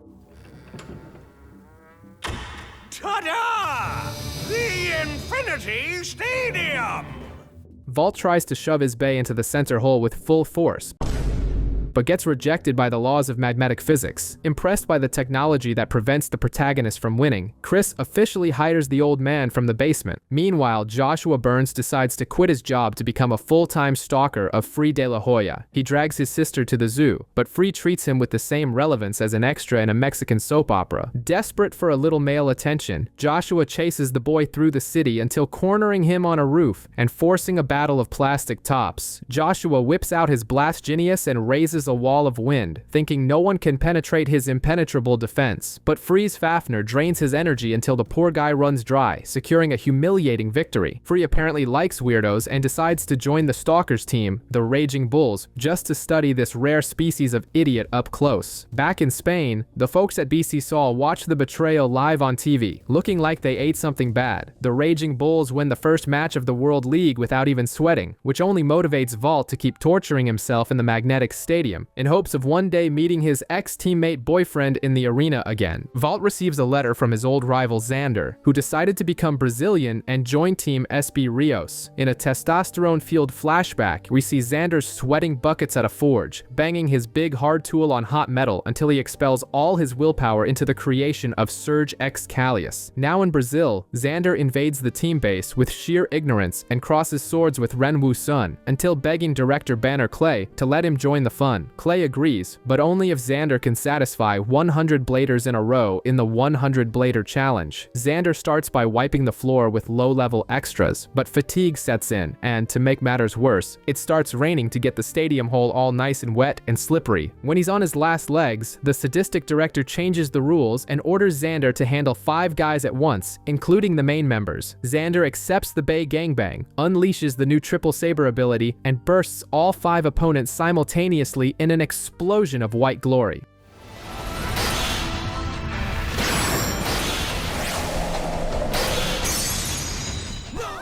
He passes out from exhaustion on the wet floor, securing his spot on the team and leaving Valt extremely excited watching it all on TV. The BC Sol team realizes that throwing plastic tops requires more than just yelling loudly, so Raul decides to torture the kids with a military regime in the Infinity Stadium, focusing on inclination and angles. Basically applied geometry for those who failed math. He shocks society by putting Shasa in the lineup, proving that background characters sometimes have lines, while Valt suffers from erectile dysfunction with his launcher and can't activate Genesis Reboot even with a prayer. Only after rubbing up in an intense training session with Rentaro and getting that male moral support does he finally get the thing to rise and spin as it should. The school field trip arrives at the Royals' castle, where the mood heats up between Silas and Gossam, 2 alpha males fighting for attention. In the arena, Silas enters all strutting, thinking size matters, but Gossam pulls out his Maximus Garuda, a bay with the stamina of a Kenyan marathon runner, and absorbs Silas's impacts until finishing with a humiliating burst. The scoreboard opens with a loss for the protagonists, for a change. But then the circus acrobat, Kuza, decides physics is merely a suggestion and uses the tightrope dive, slamming the bay on the floor to gain speed and tie the game. Shasa, following Raul's teachings of avoiding eye and social contact, runs along the edges and beats rookie Jeff by exhaustion, turning the game around. In the final battle, Coach Ivan tries to control Gossam like a Sims character, but the boy rejects the micromanagement. Valt, realizing he'll lose if he doesn't put on a show, activates Genesis Reboot at the critical moment, uses the wall as a trampoline, and wrecks Garuda's defense, securing their ticket to Japan and proving that shouting the move name really does increase damage. Wakia and Xander land in Japan and are greeted by Valt's welcoming committee, but Wakia, with his god complex and infinite wallet, reveals his new contraption, a turbocharged Infinity Stadium. He forces everyone to participate in an exhibition battle just to collect data, but ends up losing to Valt, who won on the strength of friendship and the script. Backstage, Wakia becomes obsessed with calculating how not to be humiliated by Xander, proving money can't buy skill. In the official match, the SB Rios team starts by dining on the extras from Sunbat United, with Xander grinding poor Ataru to dust. Wakia manages to score a point on Carlos, using the arena walls to flee like a strategic coward, which leads everything to a captain's duel. Wakia thinks his calculations and lateral runs will save him, but Xander pulls out his triple saber, a sword that is clearly compensating for something, and drops the hammer with brute force. Wakia's Wyvron is burst with such violence that his dignity evaporates along with it, giving the victory to Xander's team. While the gym rats celebrate, the camera cuts to a goth kid named Boa, who is in a dark dungeon performing satanic rituals to unlock the Bay Arc Bulkesh, because every anime needs an edgy emo to balance out the vibrant colors. Valt and Kuza wake up screaming on the plane, sharing the same nightmare and possibly the same brain cell, while the team heads to France to give Daigo some support. They discover the next opponent has a new member, Cleo Delon, a guy who dresses like a vampire in broad daylight and uses a stamina bay called Deep Canox. As soon as they see the Wish.com Dracula on the street, Kuza has a panic attack and runs out of the car, proving his bravery only exists inside a plastic arena. When they find the kid crying in the park, Cleo appears and reveals they were little circus friends, but Kuza got traumatized by a magic trick involving a coffin, where Cleo probably tried to saw him in half or lock him in the dark to play doctor. Cleo challenges Kuza right there, and Deep Canox swallows Cognite's attacks without even chewing, leaving Kuza even more in the dumps. Nothing stands in your way. In the tournament, Daigo carries the team on his back and opens a 2-0 lead, making it look easy, but then the discount vampire enters the arena against Xavier. Deep Canox drains the opponent's energy like a juice box and wins twice in a row, shutting everyone up, Meanwhile, the news shows that the Raging Bulls have already advanced, and the so-called Red Eye is there, polishing his mask and preparing his generic villain speech to destroy whoever crosses his path. Meanwhile, in Brazil, the entire country is paralyzed in an eternal carnival party, because tourist stereotypes are the basis of geography in this anime. Kuza, trying to compensate for his lack of skill with acrobatics, decides to do a backflip to show off. But gravity reminds him he's a failure, and he faceplants onto the main float, destroying the whole party. The crowd, wanting their blood, surrounds the team, but Ren Wu appears exuding the arrogance of someone whose ego is bigger than Christ the Redeemer and proposes solving the $1 million damages by spinning tops. He challenges Valt, Rentaro, and the party wrecker Kuza to a 3-on-1 fight, treating the protagonist like recyclable trash. The battle begins, and Ren Wu draws his Shelter Regulus, which has more precision than a mom throwing a slipper. He ejects Kuza from the ring instantly and bursts Rentaro's Rocktivore with a defensive counterattack, proving numbers don't beat talent. Valt, alone and desperate, tries to activate his Genesis reboot, but his Bay loses stability like a college student's finances and gets burst with ease. After the public humiliation, Xander looks at Valt with the disappointment of a dad looking at a failing report card and says he lost his fighting spirit. Chris also gives him an earful, because kicking a dead dog is the official sport of the day. Desperate to prove he's not dead weight, Valt invades the rival team's HQ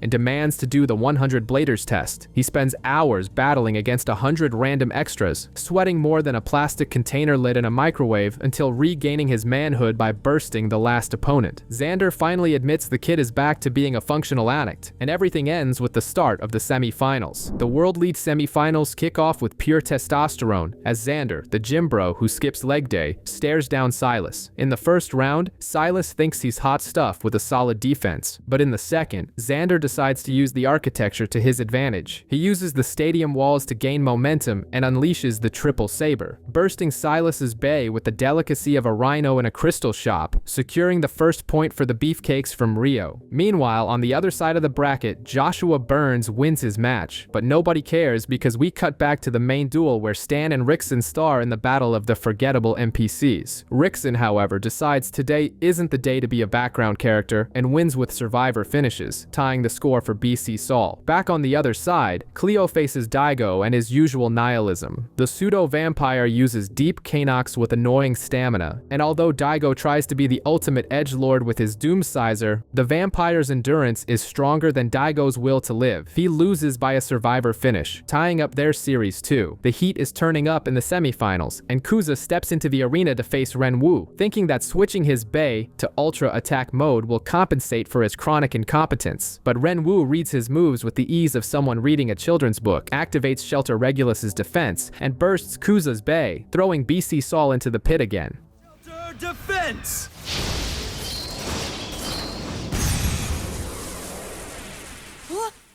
Simultaneously, Free De La Hoya decides to humiliate his former bestie Daigo in the other bracket. Daigo uses his double attack technique full of hope, but Free's Fafnir absorbs the hits with the passivity of someone watching paint dry, securing an explosive finish without even breaking a sweat. Backstage, Daigo begs for one more chance, crawling for crumbs of dignity. Back on the main stage, Valt enters the arena knowing that if he loses, everyone gets fired. Ren Wu is confident he's already won, but Valt surprises him by using the wall for a suicidal aerial attack. The Genesis reboot activates. The acceleration is obscene, and he pierces through Ren Wu's defense, bursting Regulus and tying everything at 2-2.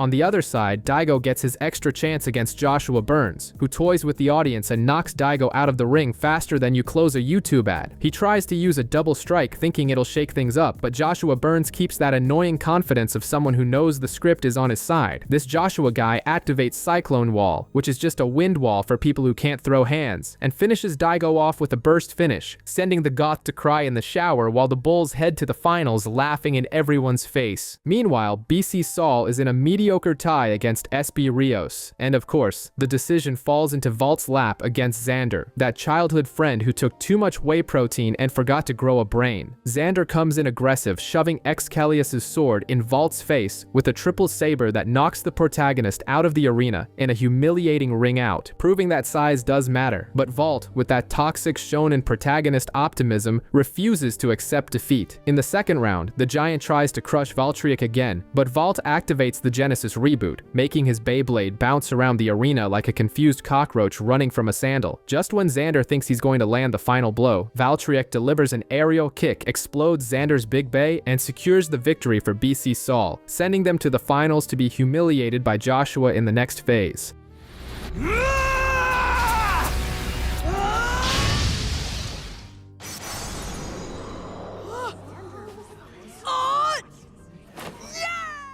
Deep down in the snake pit, where sweaty men like to play in the dark, Boa takes a beating from Red-Eye, but decides to take his anger out on Norman. Norman tries to use logic and numbers with his twin nemesis, but Boa pulls out Arc Bolkesh and uses a defense called Final Guard, which sounds like something you'd use to protect your virginity.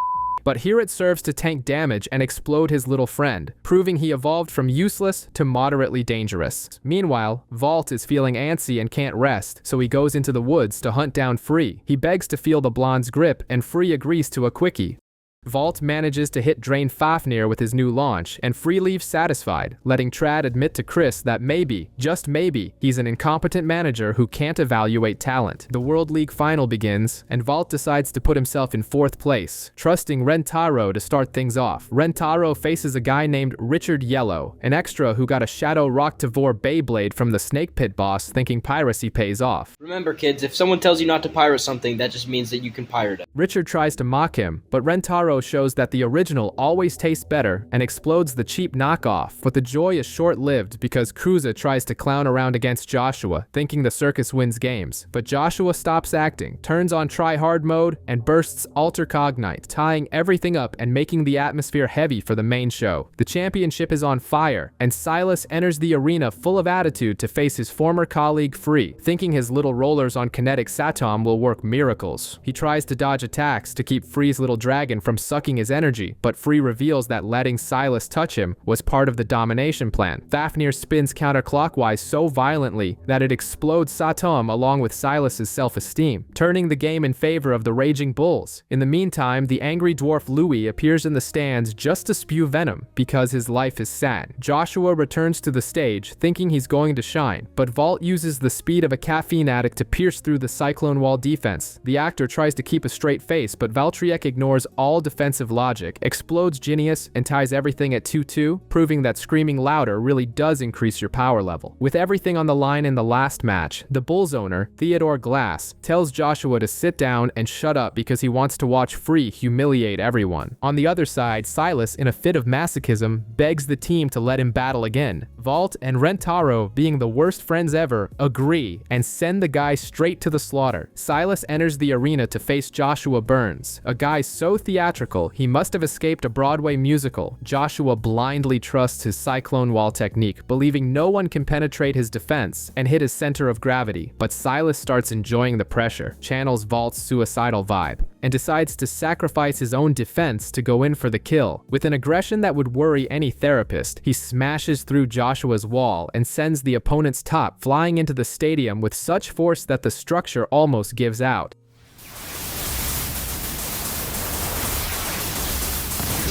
The winner of the World League is BC Soul.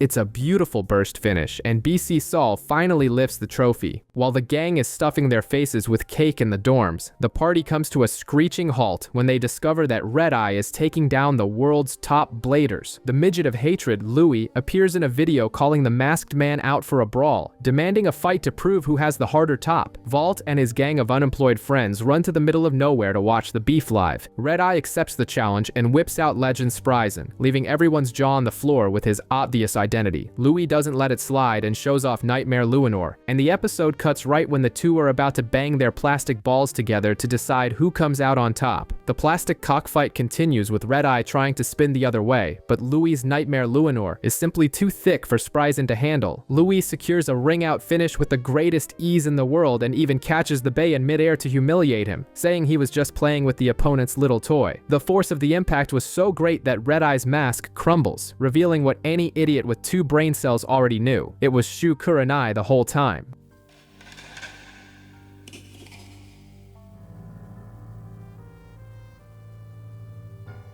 Valt gets pissed off seeing his boyfriend humiliated and challenges Louis right there, fueled by pure hatred, but reality is cruel, and Valt activates Genesis Reboot thinking it'll work a miracle. The power difference is ridiculous, and Louis unleashes Dragon Crash, bursting Valtryek without spit or lube. Valt falls to the ground apologizing, realizing he's not even fit to be a third wheel.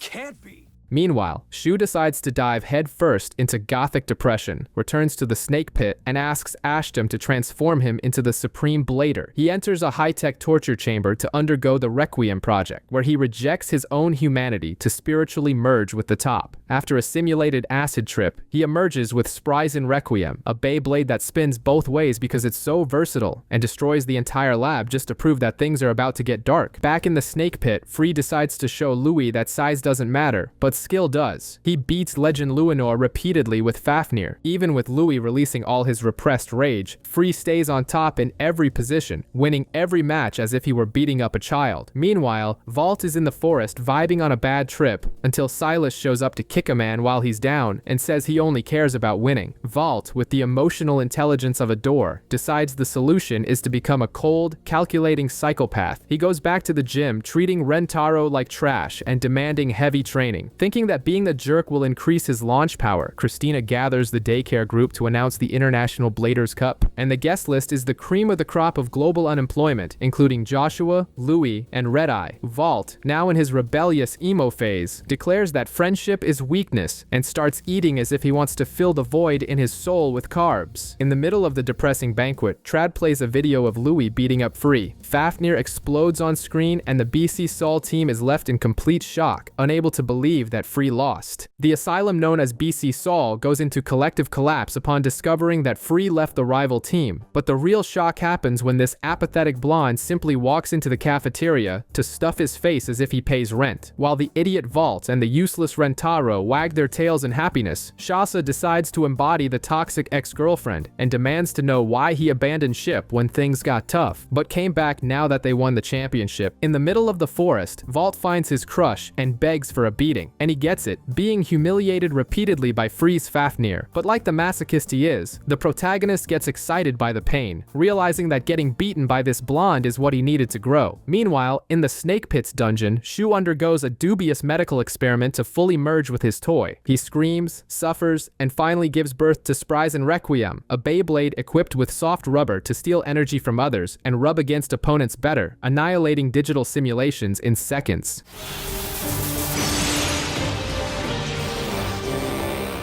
Back at the daycare, Shasa continues throwing her hissy fit and refuses to accept Free back without a talk. The blonde responds by challenging her to a battle, where he starts dictating where she should put her hand and how she should hold the launcher. Despite losing badly, Shasa is grateful he corrected her posture, and everyone decides that having a skilled traitor on the team is better than having dignity. The team arrives in the tournament city, but the hunger of the protagonist and his mini-clone Kit speaks louder than their brains. Looking for ice cream to lick, the two geniuses fall into a manhole and discover an underground fight club. There dwells Kurt, the Emperor of the Underground, a fancy-sounding title that just means he lives in the sewer and steals toys from the kids he defeats. Valt and Kit flee like rats, but stupidity speaks louder. Later, Valt finds out this sewer king hobo was once a world champion and, seized by the desire to prove himself, decides to go back to the hole in the middle of the night. The useless Rentaro insists on fighting first to protect his friend's honor, but his Roctivore gets burst faster than an an excited teenager's zipper. When Kurt's friend tries to confiscate the defeated Bey as a trophy, Valt grabs the thing, and the trio runs for their lives until they are saved by Xander, who scares off the henchmen. While the cowards celebrate their escape, deep in the sewer, Red Eye shows up to take out the trash, single-handedly annihilating the rest of Kurt's gang without sweating under the mask. The next day, at the opening ceremony, the Emperor of the Sewer appears as a surprise participant, proving that all that night running and humiliation in the manhole was completely useless since they were going to meet anyway. The tournament begins, and the tension is higher than Rentaro's cholesterol. Backstage, Norman reveals he is actually Goldeye, proving that creativity for names in the evil organization ran out long ago. Meanwhile, the old geezer Theodore tries to manipulate Boa into doing his dirty work, but the kid decides he won't be anyone's pawn and will defeat Red Eye for his own glory, or die trying. Kuza gets help from a weird vampire to train, while Valt tries to formulate a strategy, which is hard when his brain operates at dial-up internet speeds. The time comes for the battle against Kurt, and the protagonist decides to go all in, thinking speed solves any problem. He tries to thrust his Bey in with force, but Kurt's toy absorbs the impact and uses a height-increasing trick to dominate the position. The result is a humiliating 2-0 massacre, where Valt leaves the arena looking like he was run over by a garbage truck. Kurt finishes the job by calling the kid trash and saying he's not even fit to mop the stadium floor. Valt is left in shock, drooling in the corner, until Rentaro slaps some reality into him. The episode ends with our hero having to swallow his tears and prepare to watch his ex-friends kill each other in the next round. The International Cup of Killer Tops continues, and the mood gets heavy when Red Eye, everyone's favorite budget Darth Vader cosplayer, decides to humiliate his former intern Boa. The masked man shows his Spryzen Requiem, which emanates a sinister aura so powerful it makes children cry, while Boa swears he surpassed the master just because he learned to spin to the left. But the protagonist of Darkness reveals his Bey has soft rubber parts to absorb all impact, securing a sweaty victory. Boa tries to fight back in the second round by knocking the top out of the arena, which offends Red Eye so much that he activates total attack mode and executes the Requiem Whip, bursting Bolkesh with the violence of someone who doesn't get an allowance. Red Eye finishes by telling the kid to get out of the way because he has a world to destroy. Desperate for attention, Valt chases after Red Eye down the hallways like a toxic ex, begging to know if he's changed. The answer comes bluntly. Shu Kuranai is dead. He buried the past, and now only hate exists, promising to end Valt's existence next, all while Theodore and Norman watch from the dark with popcorn in hand, proud of the killing machine they created. Before the next brawl, Cleo decides winning with skill is too much work and goes to manipulate Kuza's weak mind. He pretends to be a buddy and says his Bey attacks from below with hooks, and Kuza, being the genius he is, believes every word and builds a strategy based on lies. When push comes to shove, Kuza prepares a defense for the lower attack, but Norman reveals it was a classic gotcha moment and activates Colossus mode, hammering the acrobat's Bey from top to bottom until everything explodes. Norman wins by a landslide and leaves Kuza looking like a fool with psychological trauma, while the rest of the team tries to pick up the pieces of their morale. The Group B battles begin, and after Free and the angry dwarf Louie win their fights without breaking a sweat, it's time for the gym bro Xander against the rebel without a cause Silas. The useless Wakia tries to give a lecture on how to play, but Silas completely ignores him because nobody respects a spoiled rich kid. Xander starts by screaming and throwing Excalius with brute force, sending Silas's top out of the arena before he could say screw it. But in the second round, Silas decides to use the stadium walls to ricochet, proving that banging your head against the wall sometimes works, and explodes Xander's Bey.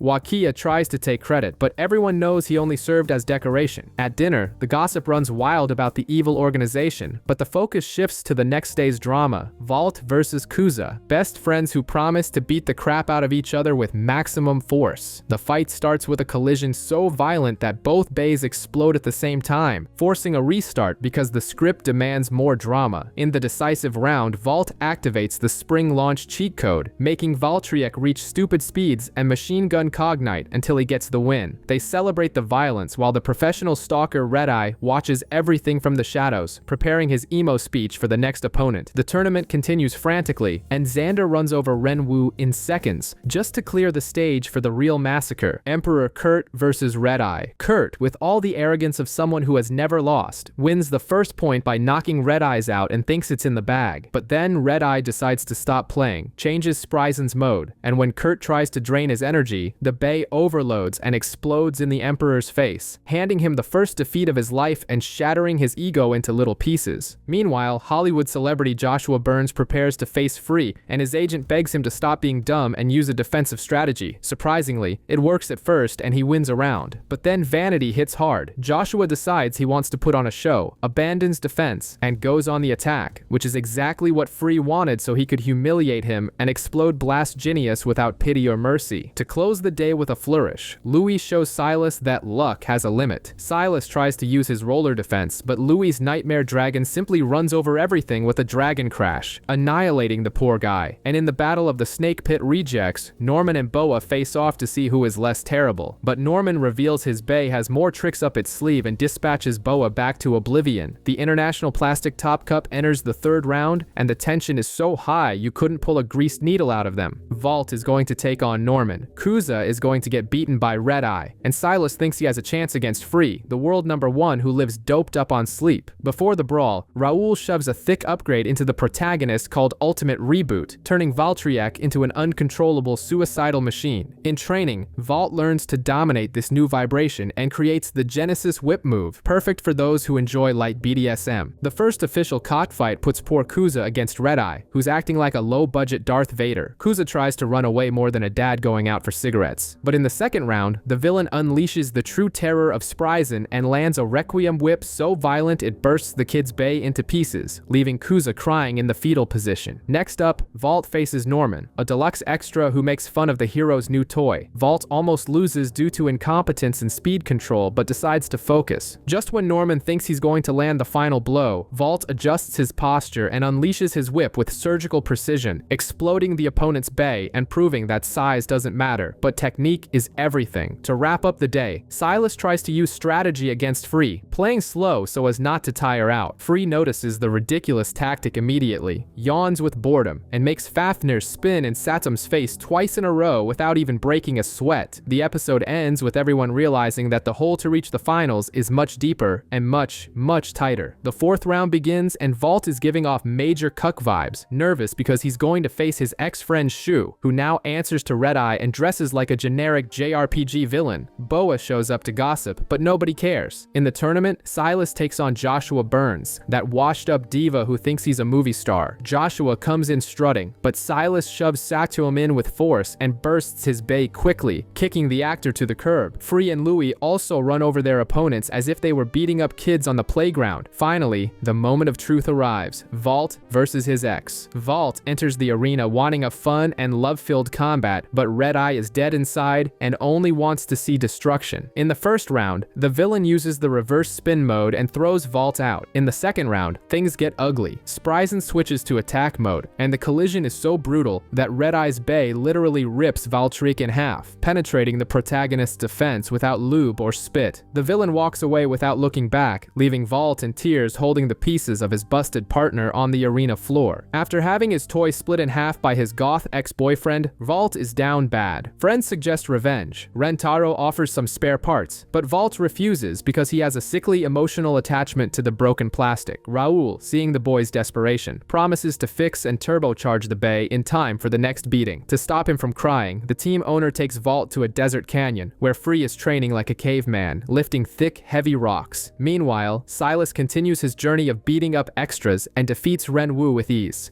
Cyclone Loop! It's our first finish! in the middle of the bush. Valt tries to copy Free's workout and lift the big rock, but his noodle arms fail miserably. Free comes close, sweaty and intense, and gives some coach advice about finding your own strength, saying shoot traded joy for power. A typical excuse for someone who can't handle their equipment. They have a bromance moment, pumping iron together until Valt receives his patched up, stronger Bay. Back in civilization, the heat rises for the duel between Free and the angry dwarf Louis. Louis arrives slapping his junk on the table and wins the first round by throwing Fafnir out, but Free, who is usually in an induced coma, is now staring like a psychopath because he finally found someone who can handle the rough stuff. He unleashes the full power of absorption in the second round and ties the game. With everything even, the two prepare their launchers to see who has the hardest and most resistant thing in the final round. Free de la Hoya humiliates Louis with such an overwhelming burst of power, it makes a nuclear blast look like a party popper, teaching Valt that true strength comes from riding the vibe while crushing other people's dreams. Inspired by seeing people get screwed over, Valt decides to train like a maniac with his newly repaired Genesis Valtryek, but since he has the coordination of a drunken amoeba, the thing just keeps flying out of the arena. Silas, tired of watching that secondhand embarrassment, comes over to give some straight talk and tells Valt to stop trying to be fancy and just trust the firm, natural grip of his thick, potent equipment. Meanwhile, the tournament continues with Red Eye facing Norman. Norman arrives all cocky with his research, thinking studying helps in this anime, but Red Eye pulls out his Spries and Requiem and not only wins with a burst finish, but literally splits the nerd's Bay in half, showing that physical violence against plastic toys is the solution to everything. Attention returns to our spiky-haired protagonist facing Boa. Boa looks at Valt's patched up Bay and thinks it'll be easy. Like you at a club thinking you have a chance with a model. He uses his impenetrable defense, but Valt activates the Ultimate Genesis Reboot, a fancy name for spinning really fast, and bursts the kid's defense. Boa cries like a baby who lost his pacifier, refuses the handshake at first, but then accepts he lost to a lucky idiot and leaves to go cry in the shower. Kuza enters the arena to face Kurt, the Emperor of the Underground, a title he probably invented to compensate for a lack of paternal affection. The pressure is huge because if Kuza loses, his little boyfriend Valt is out of the tournament. Kurt mocks his face, and Kuza, cowardly as always, tries to play defense and takes a ring out to the face faster than premature ejaculation. Valt, desperate seeing his friend paralyzed with fear, screams from the stands for him to stop being a wuss and use his unique style of moving. Inspired by the protagonist's screams, Kuza decides to become an Olympic gymnast in the second round, dodging everything and shoving a burst finish up the Emperor's tailpipe. With the score tied, the system forces a sudden death between Valt and Kurt. The two keep drawing twice in a row, touching their tips and exploding at the same time. In unbearable spinning plastic tension, Kurt finally admits Valt isn't completely useless and decides to let it all out. He attempts a skyscraper boost, but Valt pulls his Ultimate Genesis Reboot from the depths of his soul, adjusts his grip, and bursts Boom Kalzar with gusto. As Kurt goes back to the sewer he came from, Boa shows up to ruin the mood and reveals that organizer Theodore is actually Ashton, the leader of the Snake Pit, and that the whole tournament is just an excuse to collect data for the Supreme Bay. Valt doesn't even care about this global conspiracy and only thinks about having to face his goth ex-best friend Red Eye in the semifinals. We've reached the semifinals of the International Bladers Cup, where only the Fierce Four remain: the edgy goth Red Eye, the angry dwarf Louis, the endorphin junkie Free, and our protagonist Valt. Valt announces he's going all in with his Strike Valtryek, ignoring the fact that the Bay is practically filing for disability benefits. On the other side, Red Eye, completely consumed by his rebellious teenager persona, swears he's going to shatter Louis once and for all. The beef starts, and Red Eye surprises everyone by knocking the dwarf out of the arena in the first round. But Louis, who doesn't take disrespect from anyone, strikes back in the second using Dragon Crash to burst Spryzen, proving that size doesn't matter. In the decisive third round, Red Eye unleashes the whip from hell, the Requiem Whip, and smashes Nightmare Luinor into tiny shards, sending Louis home to pick up the pieces of his pride and his toy. Meanwhile, Free is training at a concerning level of masochism, pushing his body until he almost pops a vein. In a flashback, we see Valt trying to be kind and thank him for the battles, but Free gives him the cold shoulder, saying he only cares about winning. In their battle, Free starts brutally, using Nothing Break to wreck Valtryek and open with a humiliating 2-0 lead. But Valt, being the stubborn protagonist he is, refuses to accept he sucks and trusts his plastic partner. While Free looks like he's about to have a heart attack in the middle of the arena from the physical exertion of spinning a piece of metal, Valt lands a fluked Ultimate Genesis Reboot and knocks knocks Fafnir out. The score turns to 2-1, but Free looks like he's going to die right there, making the team owner Chris run to the stage in panic before the crazy kid has a stroke on live TV over a children's game.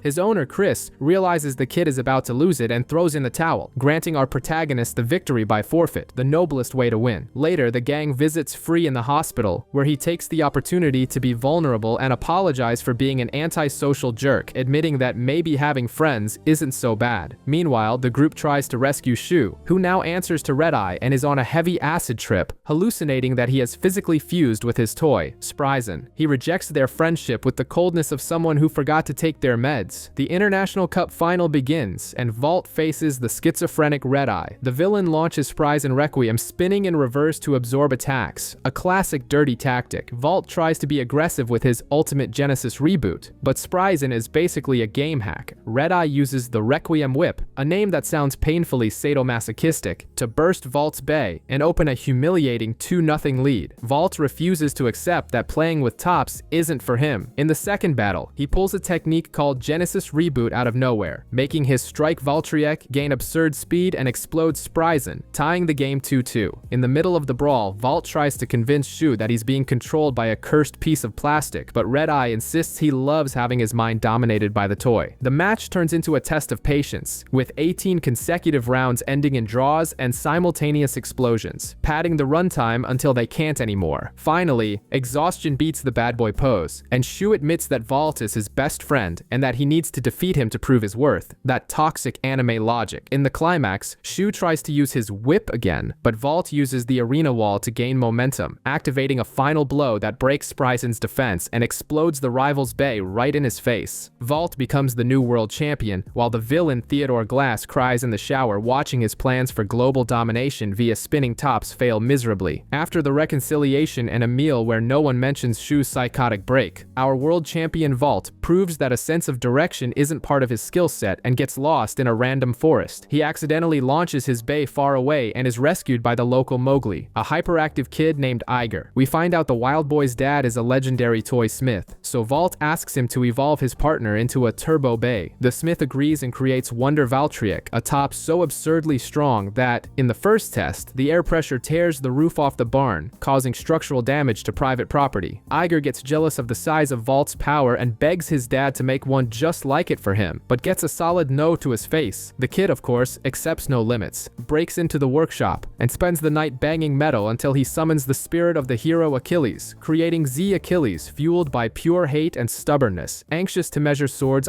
bays, Iger challenges Valt to a battle. The rookie actually manages to copy the champion's launch style and shows natural talent, but the hierarchy must be maintained. Valt wins with a burst finish, putting the brat in his place. But Iger, being as stubborn as you are when trying to fix something without reading the manual, swears he'll become the strongest in the world and defeat Valt in the future, guaranteeing employment for the writers for another season. After beating everyone in the countryside, he sees Fubuki on TV being acclaimed as Valt's successor and decides he needs to travel to the city to humiliate him too. Iger's dad tries to forbid him from leaving, creating drama worthy of a telenovela by saying his top has a dark residence that will consume the boy's soul, but his mom and sister encourage him to get the hell out of the house. Before leaving, he calls the whole village for a fight and defeats all his friends at the same time in a battle royale, just to ensure no one misses him when he gets on the train. He arrives at Begoma Academy and immediately beats up a gang of delinquents thinking they are the Bay Club. When he finds the real club, he interrupts practice and demands to fight the captain, but who shows up is Toko, the legendary Valt's irrelevant brother trying to defend the honor of the place. Toko actually wins a point using strategy, but Iger decides thinking is for the weak, changes his launch to an aerial attack, and explodes the poor guy's bay in the middle of the stadium. Fubuki finally appears, tired of this hillbilly's noise, and uses his impenetrable defense, but Iger, proving that screaming louder increases attack power, activates Achilles' demonic resonance and knocks Fubuki's top out of the arena, leaving everyone dumbfounded. I do!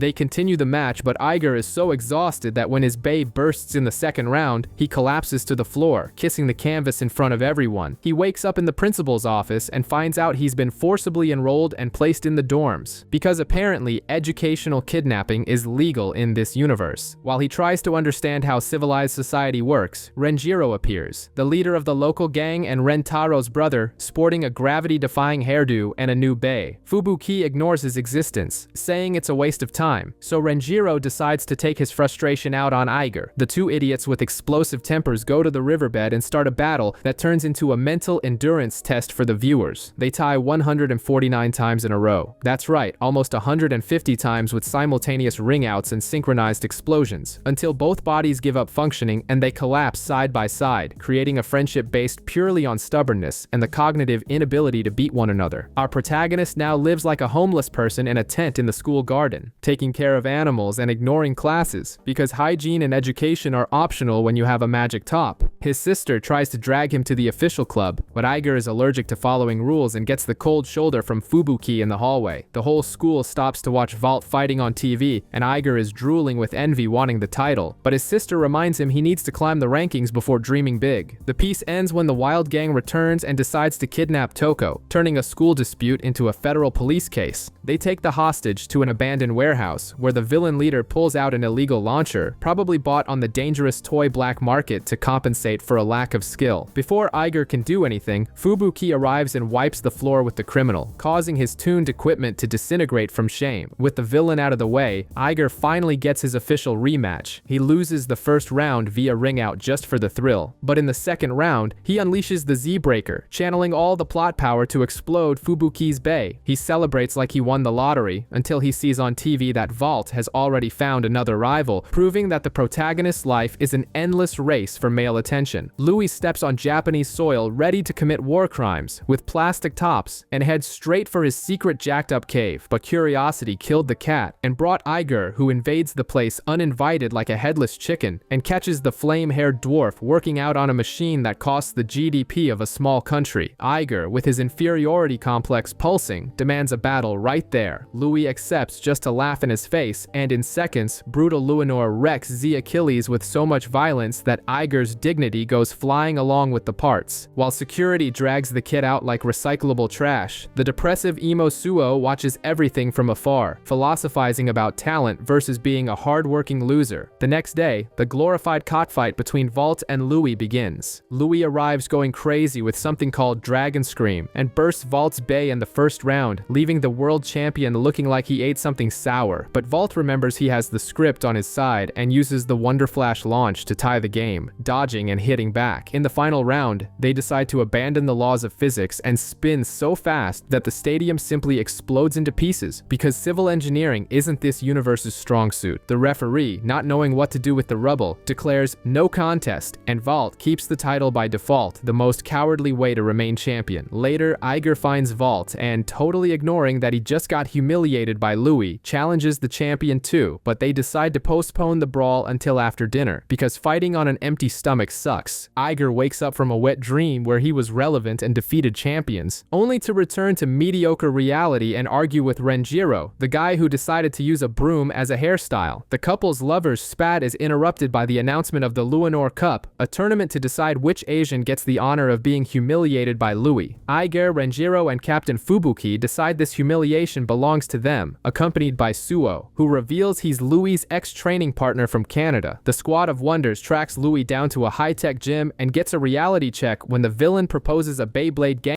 where he'll face the three idiots at the same time. Realizing they're going to be massacred, the three try to train together, which is obviously a disaster of motor coordination until Fubuki uses the group's single brain cell to come up with a defensive strategy. When the time comes, they launch together thinking the power of friendship works. Spoiler, it doesn't. Fubuki tries to tank the damage with his Emperor Guard, but Louis uses Dragon Scream and turns Forneus into instant scrap metal. Renjiro tries to attack and lasts less than a in a brothel, exploding in seconds. Iger is left one-on-one, but Louis unleashes Brutal Squall and bursts Achilles without even breaking a sweat, proving that quality always beats quantity.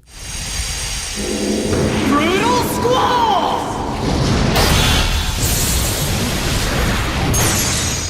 Louis leaves laughing in their faces, and Iger, with his questionable intelligence, decides that getting beaten badly in front of everyone was great motivation to train more for the official tournament. Iger decides to investigate Valt's life and discovers that the secret to success is having a homoerotic obsession with an albino rival named Shu, but decides to ignore the romance part and focus on the equipment. He goes back home and forces his dad to build a medieval torture machine called the Super Mega Turbo Trainer. While they assemble this contraption, his dad warns that his bay has a dangerous resonance that could fry his brain. But who cares about mental health when you can spin tops at high speeds? At school, Iger disrupts everyone's practice to show off his new toy and challenge his friends to test their arm strength, only to be interrupted by the start of the Luinor Cup. The preliminary is basically a contest of who has the biggest and most potent launch. Iger thinks he crushed it with his score, but a rando named Koji does better, and right after, a guy named Heijin arrives, launching with such brute force that he destroys the testing machine, probably compensating for something down there. Iger spends all night seething with envy for not being the strongest. The next day, Louis appears on the big screen saying he only wants the elite, and real combat begins. Iger gets Koji, who mocks his special training, but when the bays clash, Z Achilles runs over Koji's bay with the subtlety of a runaway tractor, securing a humiliating 2-0 and shutting the extra up. The audience goes wild with the gratuitous violence, and the episode closes with the weirdo Suo, revealing he now also has a turbo bay, eat salamander, ready to set the playground on fire. Suo decides he's tired of being an extra, and humiliates Fubuki, claiming there's no point in having a turbo top if the owner has zero talent. In a flashback worthy of psychiatric commitment, we discover this maniac melted down an ancestral family sword, a historical relic, just to forge a spinning piece of plastic called Heat Salamander. Back in the present, Iger decides to test a giant training machine and destroys school property in the process, because vandalism is the basis of training in this anime. When he discovers the sword psychopath is looking for him, Iger goes to the gang's hideout and finds Suo wiping the floor with Renjiro's face. Suo reveals his Beyblade spins to the left and uses a defensive technique to absorb impacts, winning easily. Iger takes the spot in the ring and actually manages to knock Salamander out in the first round with brute force. But then Suo tweaks the tip of the top and his meds stop working.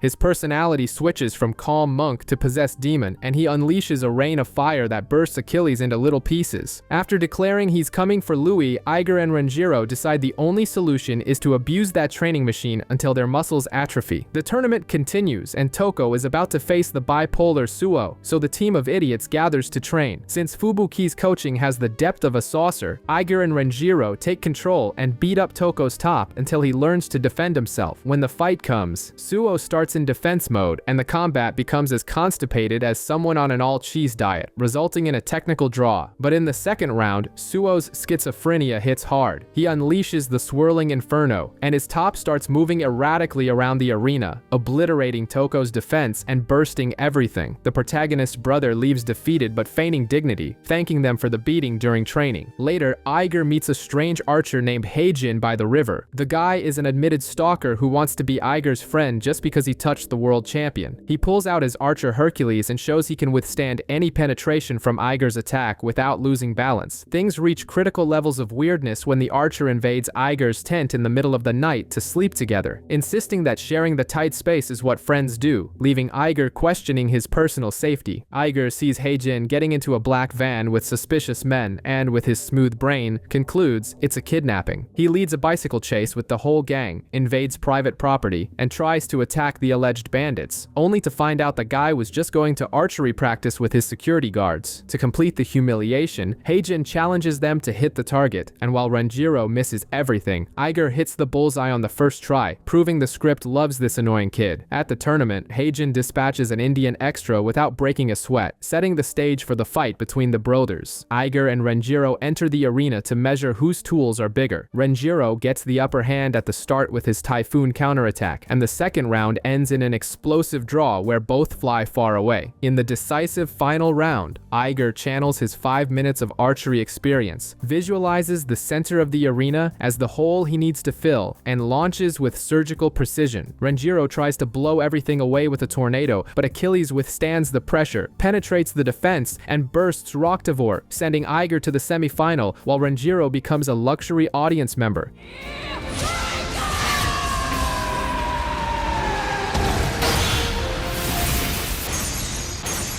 The semifinals of the Lunar Cup arrive to prove that spinning plastic tops is the most important thing in the universe. On one side, we have Fubuki, sweating buckets from training so hard and obsessed with countering his friend's toy, and on the other, Suo, who has that typical arrogance of someone who thinks the script protects him, claiming he doesn't even need to use full power. Meanwhile, Iger and Renjiro suffer in an awkward camping trip with rival Heijin, in an atmosphere so weird it would make anyone question these characters' life choices. When the battle finally starts, Suo enters defense mode, but Fubuki's psychotic training pays off. He uses Emperor Drift with such violence that he knocks Salamander out of the arena, securing the first point, but Suo stays calmer than a dead monk, revealing he was just playing with his food. The bastard switches to attack mode in the second round, and when Fubuki tries to resist through sheer stubbornness, Suo unleashes a move called Sword Fire Rain, a name that compensates for the size of something else. The attack destroys Emperor Fornius with a humiliating burst finish, while Suo rubs the victory in the ex-captain's face. Iger watches everything shaking in his boots, realizing he's going to have to give blood if he wants to beat the weirdo Suo. Iger wakes up with a fire in his ass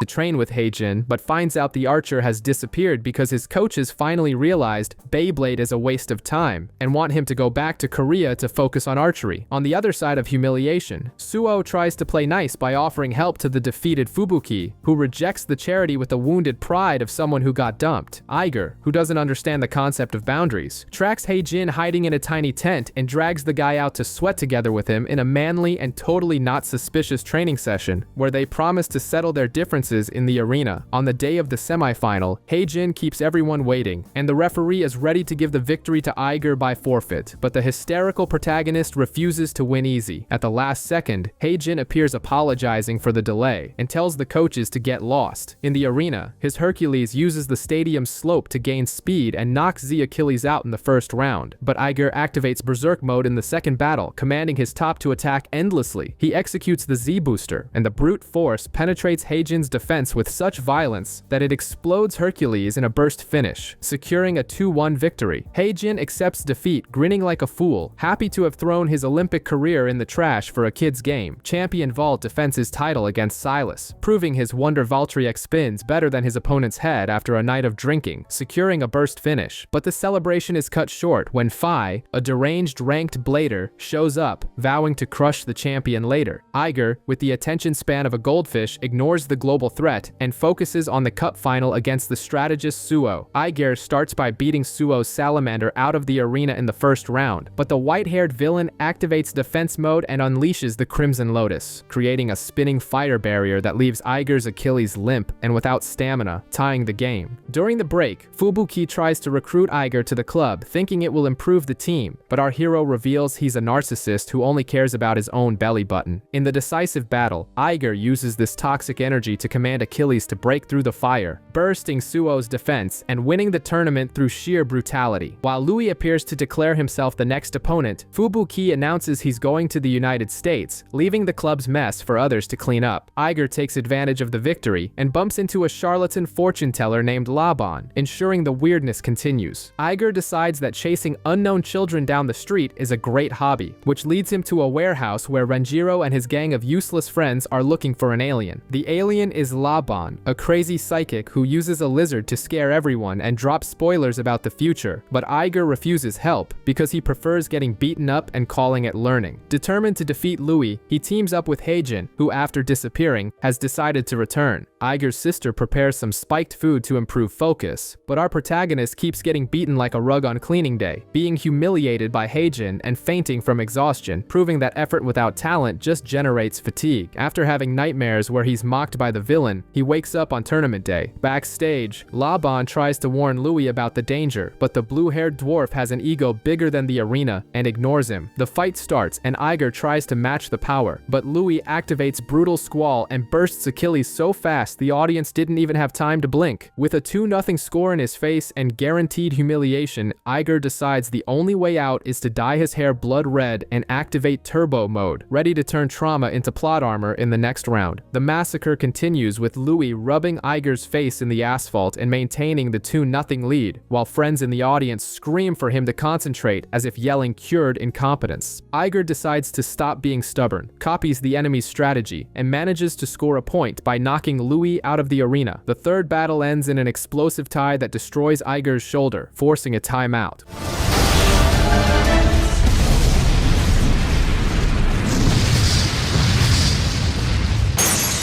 While he agonizes in the hallway, Fi appears from the shadows with that driving a windowless van vibe, mocking his connection with the Bay. Pain and bullying make Iger hallucinate and talk directly to his plastic toy, which tells him to focus. Miraculously, schizophrenia works as a painkiller, and his shoulder heals itself. Back in the stadium, Iger assumes a low stance and launches the top at absurd speed. Achilles and Iger enter perfect sync, tank the barrage of attacks, and burst Luinor, turning the game to 3-2. Louis, defeated by the power of being the protagonist, hands over a chip as a gift, while Fi watches from the dark, drooling and planning how he will destroy this child's life in the future. Iger wakes up on a luxury ship ready for the battleship cruise, because nothing is safer than confining competitive children on the high seas. Director Christina announces they will travel the world collecting gold stars like kindergartners, introducing the members of the Turbo 4, including the savage Laban and resident psychopath Fi. Valt shows up just to say whoever wins this aquatic scavenger hunt can try their luck against him. The first fight kicks off with Renjiro, Heijin, and Fi in an arena full of rails. While the two extras fight for the center, Fi uses the rails to boost his phoenix, ignores the laws of physics when his armor comes off, and counterattacks with disproportionate violence, bursting both opponents at once in a double penetration of bays. Iger goes back to his room feeling like trash and finds out his friends invaded the ship illegally. They get caught by Chef Ange, but instead of being thrown to the sharks, they become unpaid slave labor in the kitchen. In the second fight, everyone decides to use the rails for a triple collision, but Laban proves he isn't there for sightseeing and uses his leopard to bite and burst Iger and Suo simultaneously. The humiliation only ends when Xavier arrives by helicopter and introduces himself as the third member of the Turbo 4. He wastes no time and challenges everyone to measure the size of their tops, and Heijin, the extra archer, is the first to fall into the trap. We see a cheesy flashback where Xavier proves he is worthy by pulling his big, hard Excalius from a tight rock in a crystal cave, and when we return to reality, he bursts Heijin's bay faster than you last in bed. Right after, Laban decides he wants to be embarrassed too, and challenges the prince. He realizes Xavier's sword has entered breaker mode, extending the metal to increase impact, even though it makes him lose stamina prematurely. Laban tries to win by exhaustion using speed, but Xavier pulls a move called Triple Saber and sends the leopard home crying. When the prince was already leaving thinking he owns the playground, Iger blocks his path, demanding to get beaten up too. Xavier accepts because hitting kids is fun, and the battle begins. Iger finally manages to make Achilles ride the rails, using the momentum to launch himself with full force, but the prince laughs in his face, pulls a secret maneuver from the depths of his soul called Tetra Saber, and destroys the protagonist's defense, humiliating the brat with a burst finish. But like any good anime masochist, Xavier is impressed with Iger's intensity and decides to cancel his trip back home to stay on the ship, playing sword fight with his new rival. As the ship sails through nothingness, Iger and his band of misfits encounter a suspicious fog that leads them to a ghost ship falling apart, perfect for a B-grade horror movie. A hologram appears telling them to cross the booby-trapped ship in 1 hour or be eliminated from existence. The group splits up, and natural selection starts working. Suo and Heijin prove they have no motor coordination and fall into ridiculous trapdoors, while Laban, the genius, decides to trust a wheel of fortune and falls into a skull that ejects him into the ocean like recyclable trash. As the group advances, Xavier has an attack of toxic chivalry and sacrifices himself to save Naru from a hole, leaving only Iger, Renjiro, and the girl to face the ghost, who is actually just a masked edgelord named Kyle. Renjiro tries to be a hero, but his bay is slaughtered by Hazard Corbeus, which uses spring chains to absorb impact better than a massa mattress. Kyle mocks Renjiro's lack of talent, which causes Iger to throw another hissy fit and challenge the masked guy. In the first round, Iger discovers that hitting the bay is useless thanks to the chain protection and loses badly. Refusing to accept he sucks, Iger decides to mess with Achilles' axis hype, adjusting it to hit where it hurts. Using the stadium rails as a skate ramp, he hits Corbeus's weak point, bursting the masked guy's toy.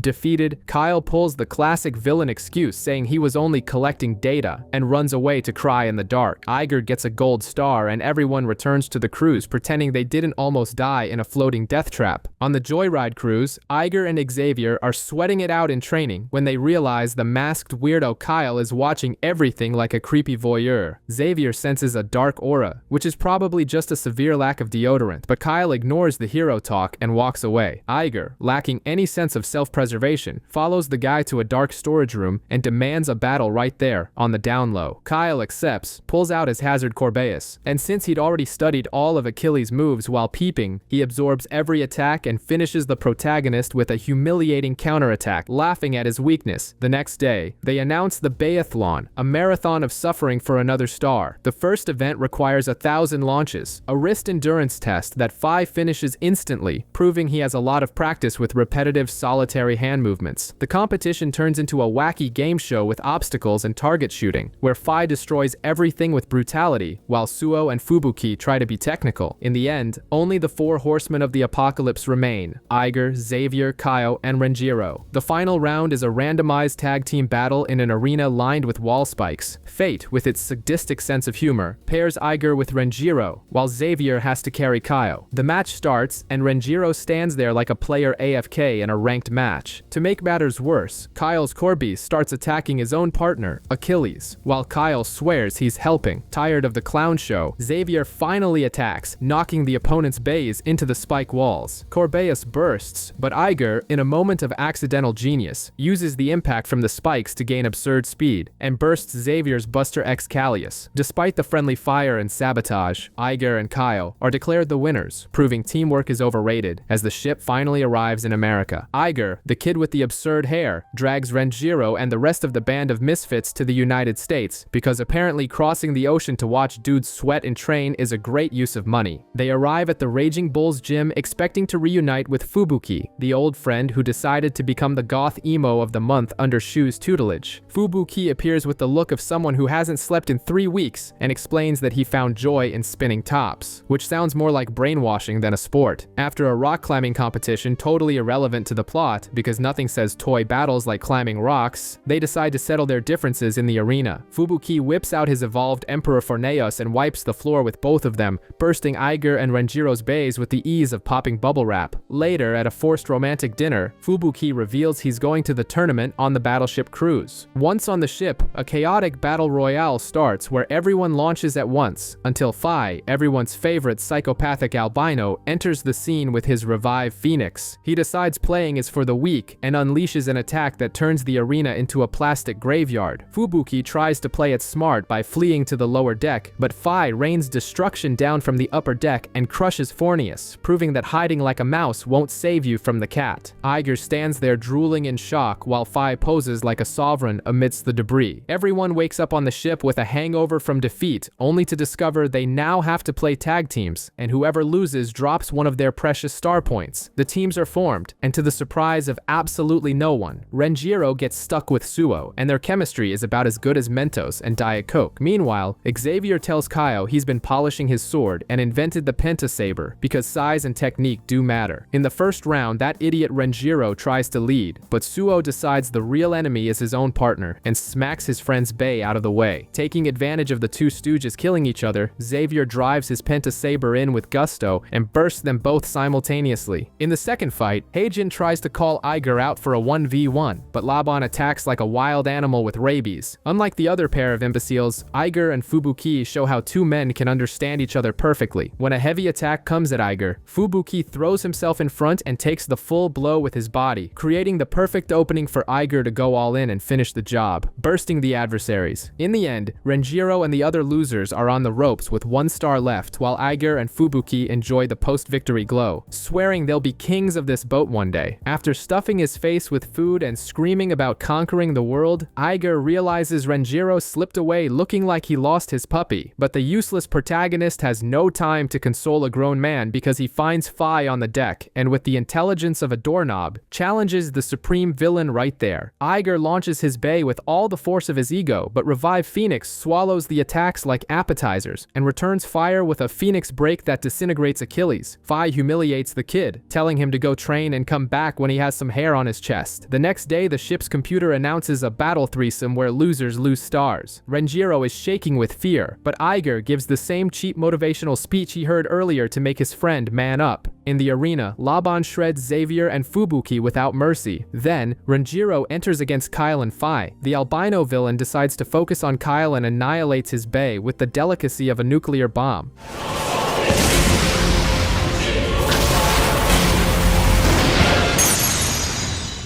Amidst the explosion and chaos, Renjiro's bae survives basically by a miracle or the screenwriter's pity, securing a lucked-out victory while the others get screwed. In the last fight, it's a knife fight in the dark between Suo, Heijin, and Iger. The protagonist screams louder, shines brighter, and bursts his rivals. Heijin accepts his career as a spinning-top sailor is over. The next day, the first one to head to the chopping block is our loud-mouthed protagonist, Iger, going up against Laban. The guy starts winning with a ring out, probably because Iger was too busy yelling, but soon the plot armor kicks in, and Iger ties the game. In the final round, Laban tries to bite with his howling bite, but Iger whips out his big, thick Z Achilles and penetrates the leopard's defense with enough force to explode the opponent's toy, sending Laban back to the zoo. Meanwhile, Renjiro analyzes Xavier's equipment, realizing his sword is too big, and he tires quickly, a problem many men face. The tournament continues with Phi, the albino villain with a god complex, facing Kyle. Phi doesn't even break a sweat.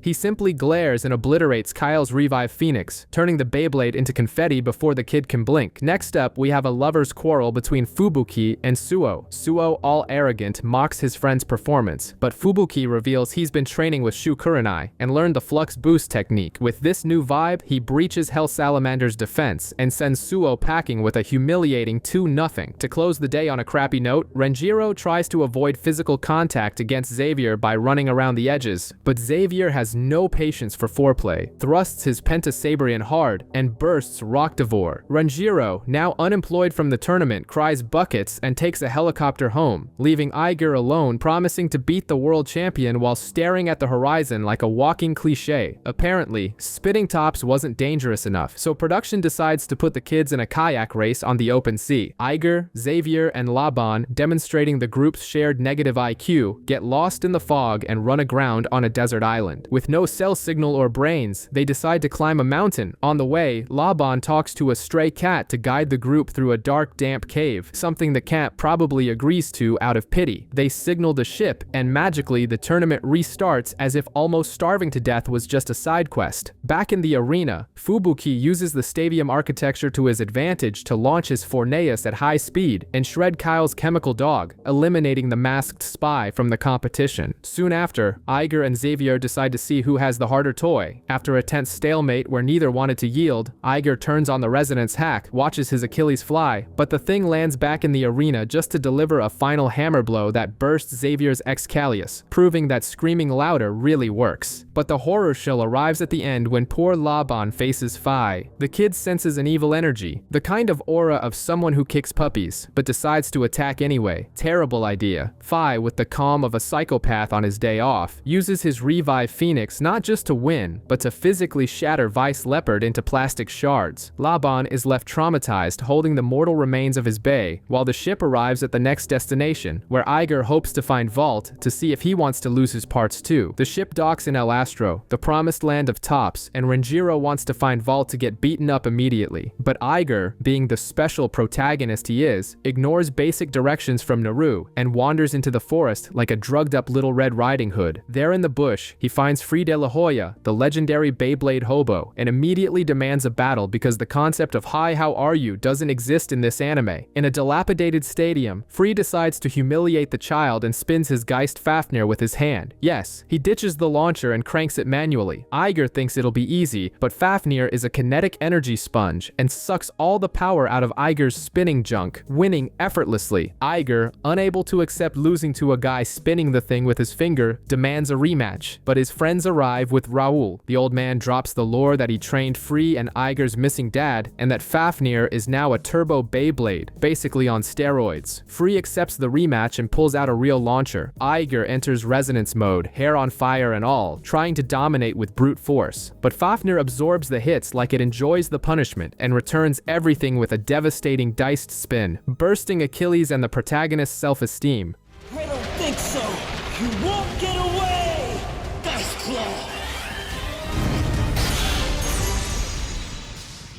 Free walks away to lie in the dirt, and old Raoul, pitying the crying child, gives Iger a level chip as a gift, which is basically paid DLC to see if his base stops exploding. Iger swears he'll get stronger, probably by screaming even louder next time. Iger is on the deck trying to control his new toy, Turbo Achilles, but apparently he has the coordination of a drunken potato and keeps losing. Renjiro, tired of the secondhand embarrassment, suggests he stop trying to compensate for size with brute force and use stamina mode to last longer in bed. I mean, in the arena against Fubuki. Meanwhile, Fi watches everything from the shadows with that look of someone not allowed near schools, excited by the growth of the boy's residence and planning to destroy Achilles when he's at his peak. The ship's computer announces the semi-finals, where losers are thrown off the cruise, probably into the middle of the ocean. After being dragged out of bed because he sleeps like a rock, Iger goes back to training and finally manages to make the thing spin without looking like an accident, confident he'll outlast Fubuki. The first battle begins with Fi massacring Xavier and his plastic sword. Xavier tries to use the walls to gain momentum, but Fi throws the Phoenix armor on top of him like it's trash and explodes the opponent's bay, securing his spot in the final and sending Xavier to swim with the fishes. It's Iger's turn against Fubuki. Following the plan to last a long time, Iger enters stamina mode, but Fubuki's Forneus runs him over without mercy. Realizing that using his brain isn't his strong suit, Iger ignores everyone, switches to attack mode, and decides to solve everything with violence. He uses the arena rails to gain speed and lands a headbutt so hard it bursts Fubuki's bay. With victory secured and Fubuki eliminated, the stage is set for the final showdown between professional screamer Iger and the albino psychopath Fi. Producer Christina decides rules are optional and announces that, purely for plot convenience, both Iger and Fi will have the chance to challenge world champion Valt. Fi, with the arrogance of someone who thinks he's the protagonist of a seinen anime, lets Iger go first, just to see if he's worthy of being broken later. Iger starts training, but is interrupted by the arrival of Xander, a muscle-bound wardrobe, who decides to test the kid by throwing him into a massacre of 100 consecutive battles against everyone breathing on the ship. Iger is nearly dying of exhaustion, but Xander realizes he's thinking too much, which is dangerous for someone with his IQ. To force instinct, the giant forces Iger to fight at a disadvantage, using defense mode to withstand the massive blows from Xander's sword. Cornered and sweating like a sinner in church, Iger clears his mind, synchronizes with Achilles, and wins, proving he can take a beating quietly. The world title match begins, and Iger surprises everyone by starting on the defensive. Turbo Valtryek comes in hot, trying to penetrate the defense, but Iger holds the line, withstands the pressure, and counterattacks with a hit that sends the champion out of the arena, opening the score and leaving the audience jaw-dropped. The brawl for the world title continues, and Iger keeps up the strategy of turtling up. He blocks Valt's attack, and even with the champion using the rails for speed, Iger manages to land a counterattack that explodes Valtryek, turning the game to 2-1. But then, magical puberty hits hard, and Iger is possessed by a dark and evil aura, deciding that winning isn't enough. He needs to commit a hate crime against the opponent's toy. Switching to attack mode with blood in his eyes, Iger launches Achilles with the force of someone who hates his own life. The two bays collide in the center in an explosion of sparks, and even with Valt trying a fancy maneuver, the brute force of the possessed protagonist is too much. In a shocking ending that would make any child cry, Achilles shatters Turbo Valtryek into plastic smithereens, securing victory by destruction of property. With a score of 3-2, Iger steals the crown and becomes the new world champion, while Fi watches from the stands, licking his lips, ready to turn the new king into scrap metal. Later, on a ship with his friends, Iger acts like an influencer who just hit 1 million followers, arrogant and ignoring Fubuki's request for a battle, claiming he'll never lose again. But a karma comes swiftly when Fi appears on the beach at night with the total vibe of a serial killer, challenging the new champion and warning that it's time for Iger to say bye-bye to his beloved Achilles. Fi humiliates our hysterical protagonist on a luau beach, destroying his toy with the pleasure of a child burning ants with a magnifying glass. Iger wakes up the next day deciding reality is just a suggestion and convinces his own broken brain that he won the battle, proving he needs a psychiatrist more urgently than a new Beyblade. He boards a luxury ship to throw a party for a victory that only existed in his head, lying through his teeth while his idiot friends applaud and eat free snacks. But the schizophrenic party ends when Hyde, Fi's unloved goth twin brother, invades the press conference to expose the fraud live. Iger denies everything, screaming and kicking like a spoiled brat who dropped his ice cream in the sand, so Hyde, tired of hearing the whining, challenges him to settle it in the arena immediately. While the nerd friends analyze Dread Hades and discover the thing is heavier and denser than a middle-aged barbecue dad's gut, Iger ignores any strategy, blinded by his own inflated ego. In the arena, Hyde makes an entrance worthy of a washed-up pop diva and predicts he'll burst Iger faster than a balloon at a birthday party. It's Hyde! He and his band, Red Hades, are here to bring it!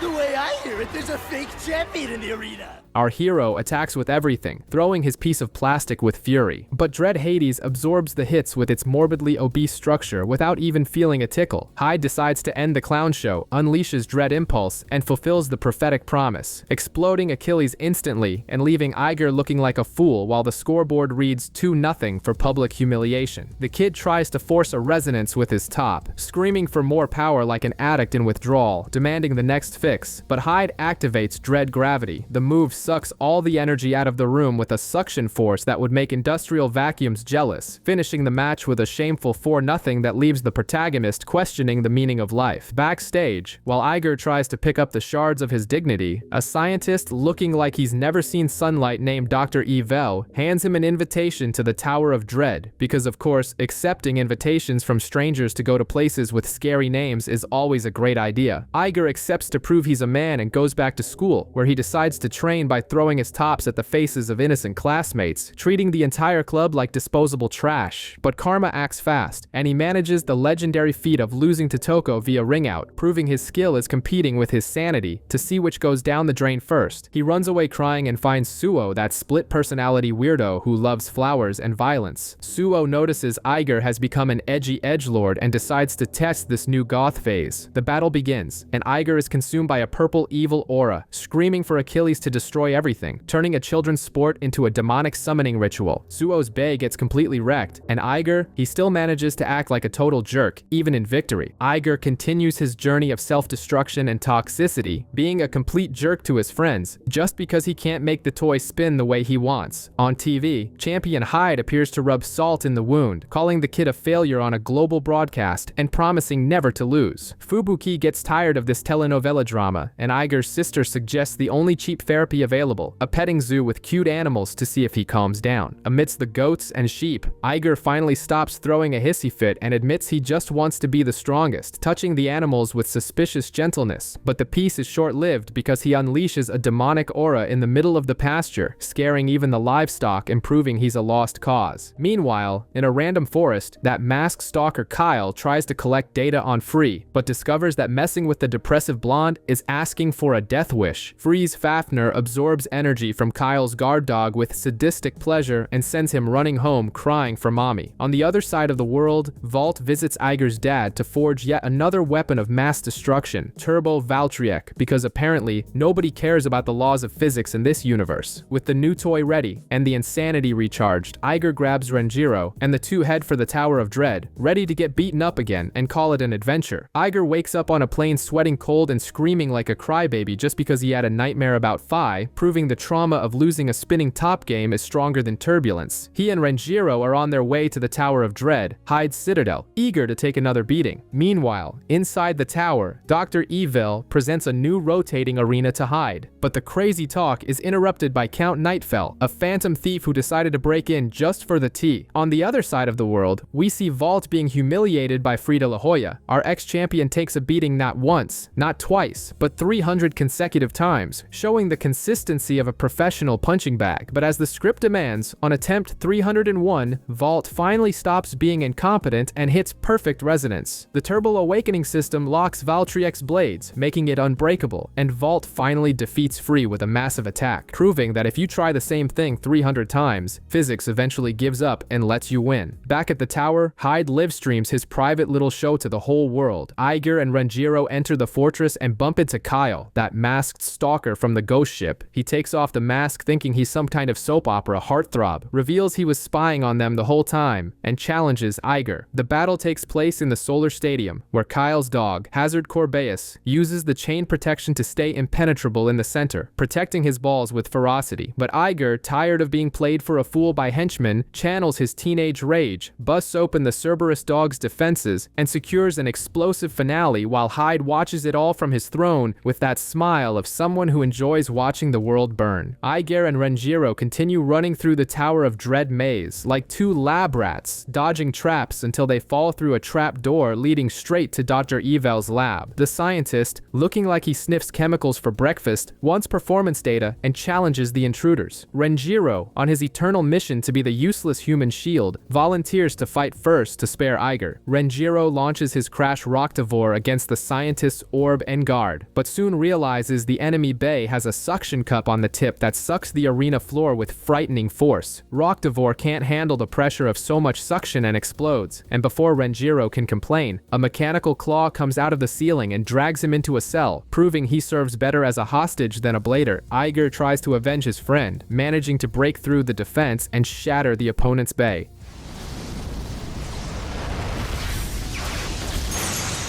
Count Nightfell appears out of nowhere saying he's going to steal Iger's Bay, but leaves immediately because he has better things to do. Miraculously, Renjiro finds a secret passage in the cell and falls back into the lab, but now the ceiling starts descending to turn them into idiot pancakes. Iger realizes he needs a new strategy against the greedy suction cup. He figures out the enemy Bay uses the opponent's force to stabilize itself, so he adjusts his launch and unleashes a turbo whip, whipping the scientist's top until the suction cup releases and explodes. The victory opens the exit door, and the two flee deeper into the tower, escaping becoming mashed potatoes. Inside the tower, Dr. Evel confesses to Hyde that he let the thief Nightfell steal the data on purpose, all part of a Machiavellian plan to create an opponent that pushes Iger to the limit. Outside, our protagonist meets Nightfell. He shows off his Bay, Eclipse, a bizarre fusion capable of changing modes, and proposes a deal. If Iger wins, he shows the way. If he loses, Iger loses Achilles. A super fair bet. Hyde broadcasts the fight to the whole world, ensuring Iger's friends watch the humiliation in real time. In the first round, Nightfell uses attack mode, and despite Iger starting aggressively, he takes a counterattack to the face, and Achilles is knocked out of the arena, proving aggression without a brain doesn't work. Nightfell laughs in his face and says he's not there to play fair. In the second round, Nightfell flips the Bay to spin left, and tries to copy Hyde's dead gravity technique. The problem is, his Bay lacks the mass and weight of the original,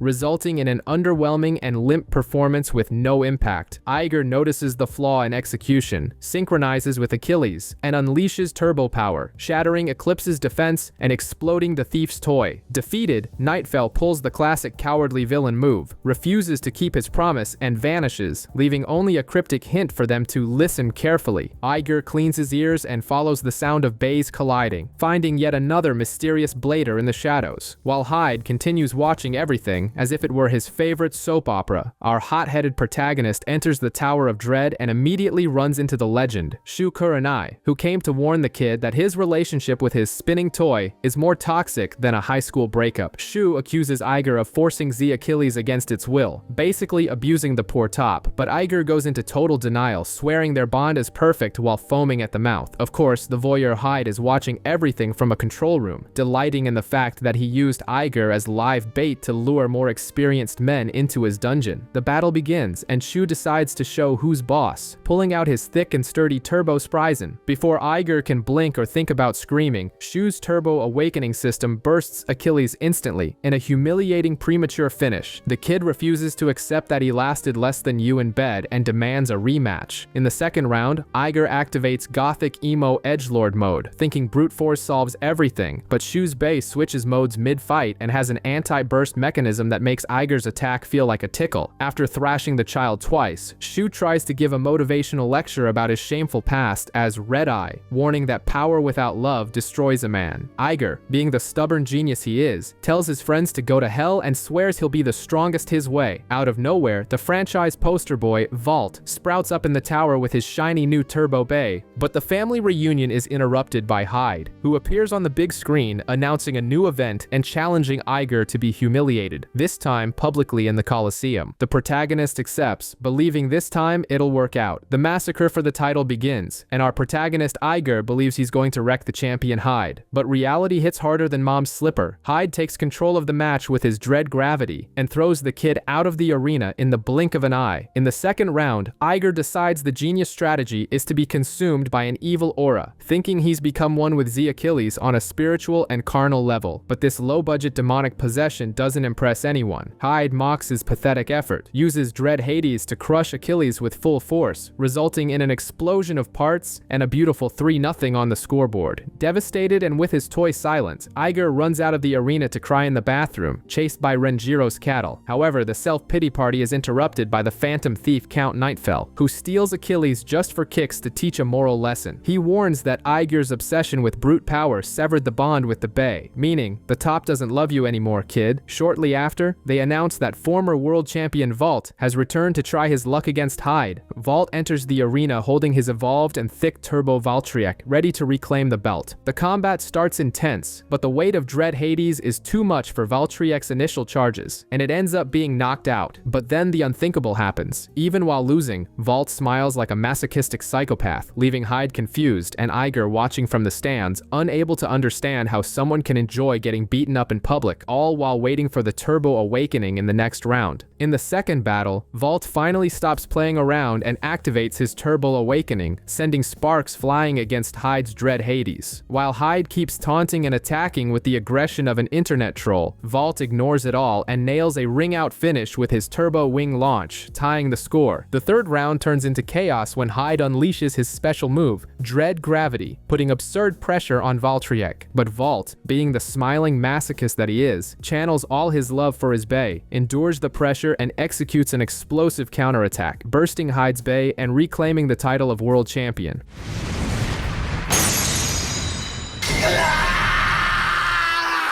And with a final score of 3-1, the winner is Valt Saga! From the stands, Iger is having a stroke trying to understand why on earth Valt was smiling while being cornered, since in his empty head, Beyblade is solely for destroying the opponent's soul. After throwing a tantrum and fighting with his friends Renjiro and Fubuki about his toxic mindset, Iger stomps off and runs into Fi in the hallways. Fi, with the look of someone who kicks puppies, mocks Iger's resonance and says he's washed up. Enraged and wanting to prove he's a tough guy, Iger challenges Fi to a battle, promising total destruction. The battle begins with Iger launching Z Achilles with hate in his heart and a dark aura in his eyes. Fi, using Revive Phoenix, absorbs the attacks like they're nothing, finding Iger's desperation cute. Even with Iger pushing his resonance to the limit and landing heady hits, Fi decides playtime is over. He unleashes Phoenix's true power with the Revive Crush move and absolutely bulldozes Achilles. The impact is so catastrophic that Z Achilles explodes and shatters into pieces, leaving Iger holding an empty handle. Fi walks away laughing, leaving the protagonist crying in the rain over the mortal remains of his partner, swearing he will fix his broken toy no matter the cost. That's when he remembers Shu saying that resonance isn't just about suffering next to a spinning piece of plastic. Regretting having been a psychopath obsessed with victory, Iger goes back to the family ranch to play blacksmith with his daddy and his platinum-haired crush. The goal is to create a new Achilles capable of a turbo awakening,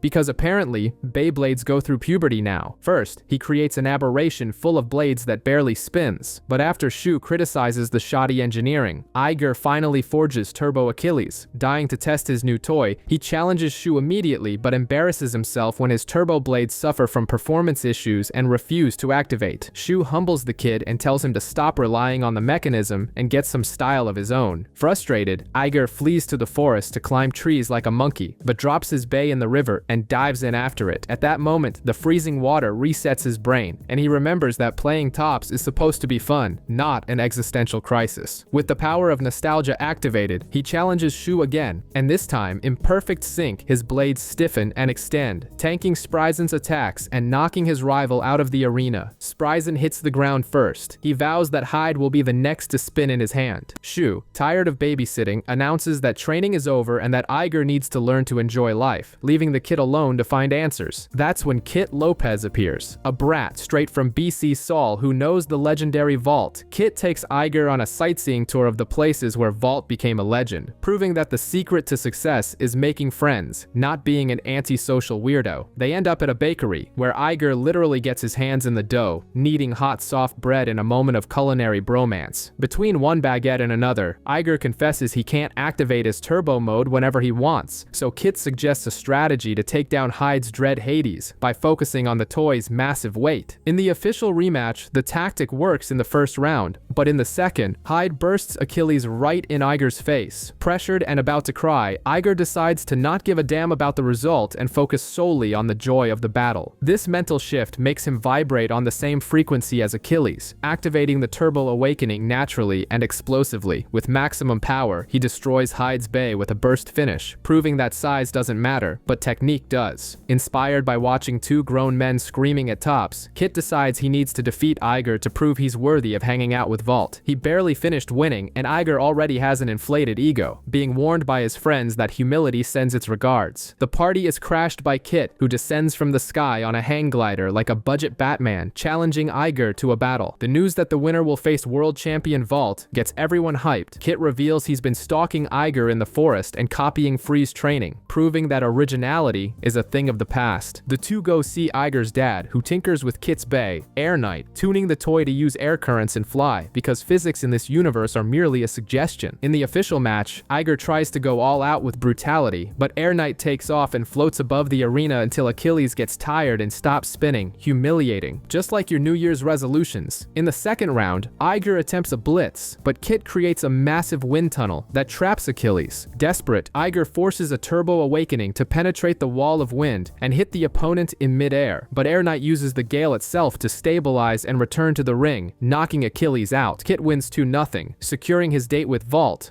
Ride on the wind!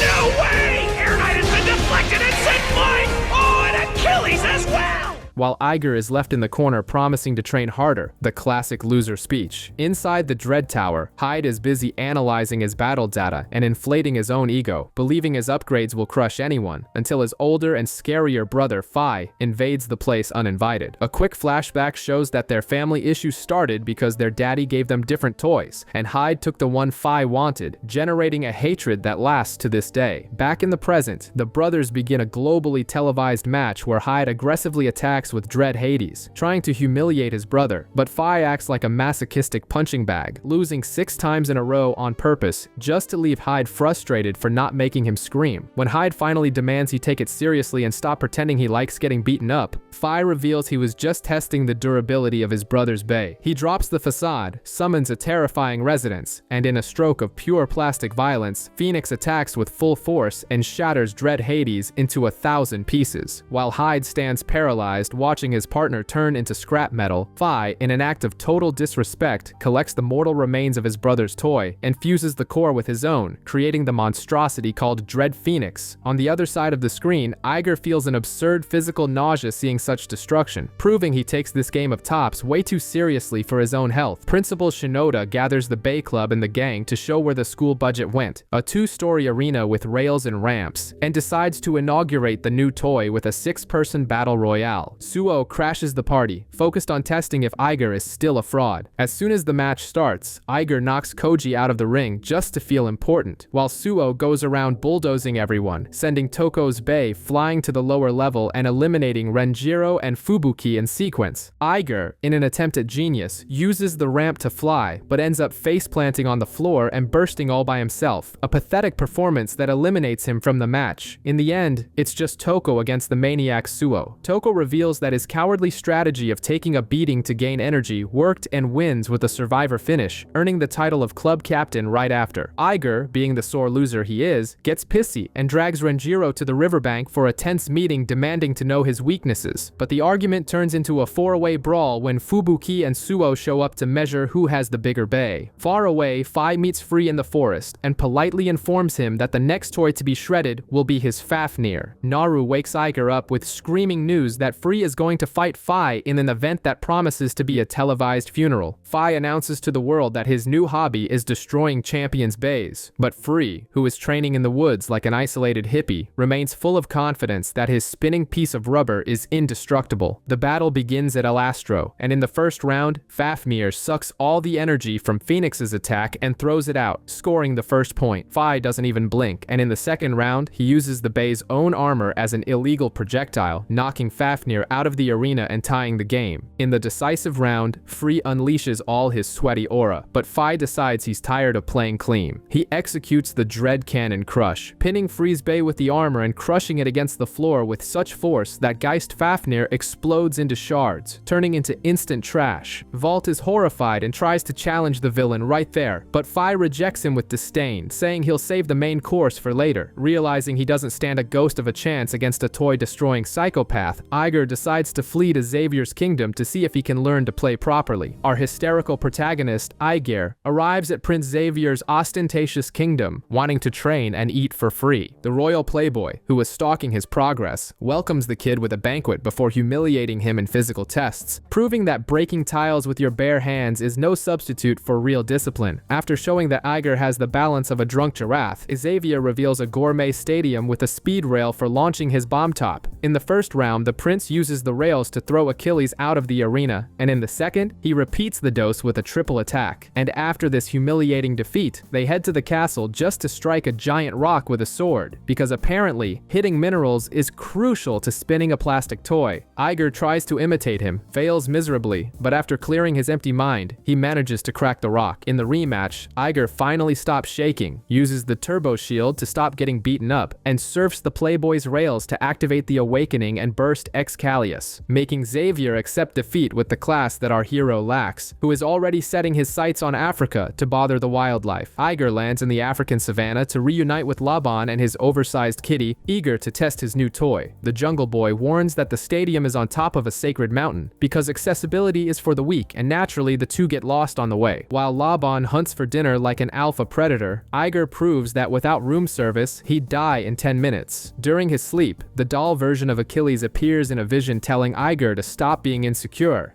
Iger, do not doubt yourself. Follow the path that you believe in.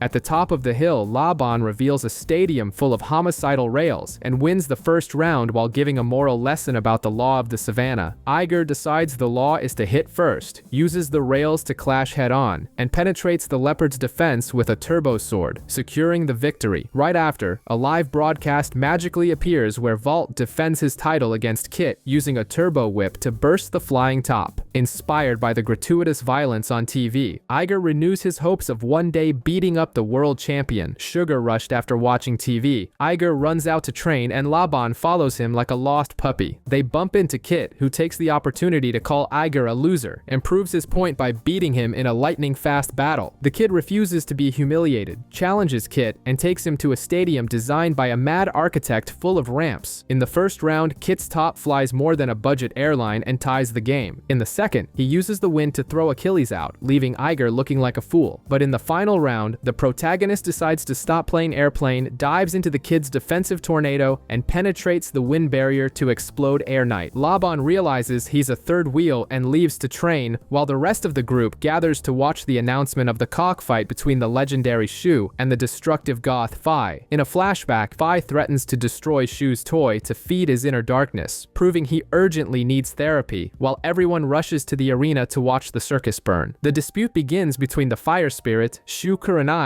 and the Lord of Destruction, Fi, because apparently grandiose nicknames help compensate for the lack of therapy. Shu wastes no time and activates Spryzen's Turbo Awakening mode, unleashing more hits than a teenager in puberty, but Fi's Dread Phoenix absorbs everything with the calmness of someone who had a sedative for breakfast. Shu manages a point via ring out, but Fi doesn't even blink, making it clear he's just playing with his food before shredding the albino's hope. In the second round, Fi channels his inner psychopath, reminding everyone he absorbed his own brother's Bay, Hades, proving that family problems in this anime are resolved with property theft. The two launch with full force, but Fi uses Dread Break and sends Spryzen flying out of the stadium, tying the score and signaling that recess is over. Now he's going to bring real despair, which for a top player means breaking the other guy's toy. For the third round, Fi changes his Bay's mode to counterclockwise stamina and makes Phoenix slide along the rails as if it were a skateboard, colliding head-on and releasing its own armor on purpose. The Machiavellian plan works when the armor traps Spryzen, allowing Fi to execute the Dread Cannon, a move that crushes Shu's Bay from top to bottom, turning Spryzen into dust and shattering the toy into tiny pieces. Fi wins, humiliates Shu, and points to the audience challenging Iger, saying Achilles will be the next victim of this plastic shredder, causing Iger and his troop of misfits to start intensive training with what's left of Shu's dignity to try and prevent the Beyblade apocalypse. Iger defeats Renjiro in a friendly match, but since he has the emotional stability of a French fry, he remains obsessed with defeating Fi and trains like a lunatic. Fubuki tries to warn him that all this anger is ruining his resonance with Achilles, but Iger does the mature thing and runs off to sleep inside a chicken coop, where he probably feels at home surrounded by other creatures that cluck all day. Meanwhile, his friends analyze Fi's replays and come to the brilliant conclusion that the villain is too OP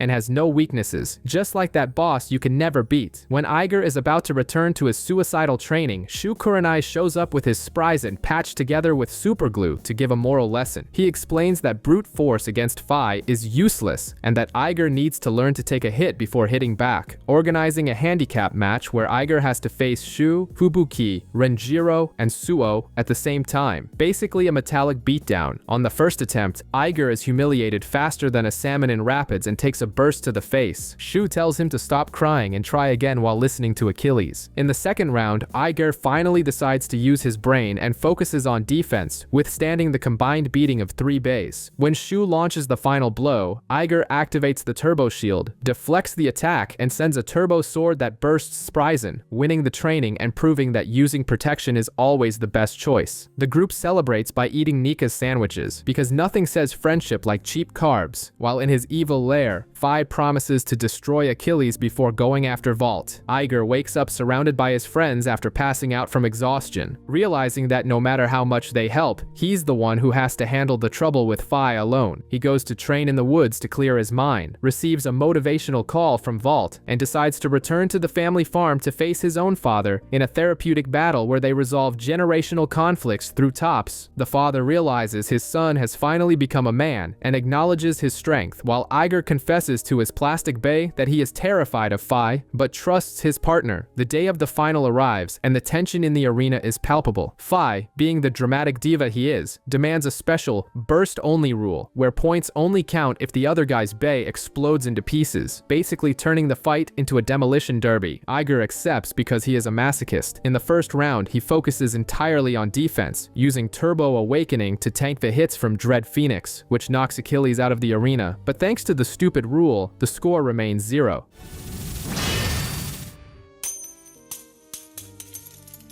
Fi starts taunting, saying he can smell Iger's fear, which is a very weird fetish to have on national television. In the second round, Fi aims specifically at Achilles' blades to deactivate the turbo mode, getting a survivor finish. But again, 0 points for everyone. Fi gets tired of playing and activates demon mode for the third round, unleashing his dark power, but Iger counters with his protagonist resonance. The impact dislodges Phoenix's armor and sends the bay flying out, keeping the score at an eternal technical tie of 0-0, setting the stage to see who pops first in the final decision. Fi continues his cheap psychological torture, trying to convince the kid that friendship with plastic pieces is useless, but Iger ignores logic and activates the power of being the protagonist, deepening his resonance with Turbo Achilles to a level that would worry any psychiatrist. In the fourth round, Iger decides to play mechanic and adjusts the bay's height, going on total offense. Fi's Dread Phoenix, which apparently doesn't follow the laws of physics, uses its own armor as a projectile to crush the adversary. The hit throws Achilles out of the arena with a beautiful flying kick, but since the script demands drama, the referee reminds everyone that a ring out doesn't count, leaving the albino villain more confused than you trying to solve a quadratic equation. In the fifth and decisive round, Fi decides he wants to annihilate the other toy once and for all, and both launch with maximum power, lighting up the arena with tacky neon auras. Phoenix tries the same dirty trick of throwing the armor, but Achilles activates Matrix mode, dodges, and uses the turbo shield to smack the metal right back into the owner's face. Taking advantage of the villain's dizziness, Iger sends a turbo sword that finally bursts Dread Phoenix into 1,000 pieces. Unable to process that he lost to a screaming child, Fi has a psychotic break, blames his own Beyblade, and crushes the toy with his bare hands before walking away. Later, Iger is found passed out on the beach by his sister, only to discover he has no time to sleep, because the next scheduled beating is against the world champion, Valt. We finally arrive at the moment no one could wait for anymore. more, the world title match between the challenger Iger and the living legend Valt. The kid starts by reflecting on his journey with Z Achilles, probably to pad the runtime, before selecting balance mode in the first round. The two toys collide with so much will that it results in a simultaneous double burst, ending in a draw because the climax needs to be delayed. Realizing that Valt is having fun like a kid on a playground, Iger relaxes and decides to go all out. In the second round, he switches to attack mode, and although Valt tries a fancy launch, Iger responds with a turbo upper that sends Valtryek for a walk outside the stadium, scoring the first point. But the joy was short-lived, because in the third round, Valtryek enters turbo awakening mode, turns into a jackhammer on steroids, and executes a launch that simply obliterates Achilles, flipping the score to 2-1. With the noose around his neck, Iger goes back to balance mode, and that's where the script magic happens. In the middle of the brawl, the protagonist's Beyblade gains Skynet-style consciousness and switches the tip to attack mode all by itself without anyone touching it, a clear violation of the rules that everyone ignores. Taking advantage of the mechanical miracle, Iger unleashes a turbo whip that overpowers the champion and bursts Valtryek out of existence. Iger is crowned the new king of the top fighting ring, and the two end up exchanging a bro fist, promising to keep battling eternally as long as there are plastic parts to sell.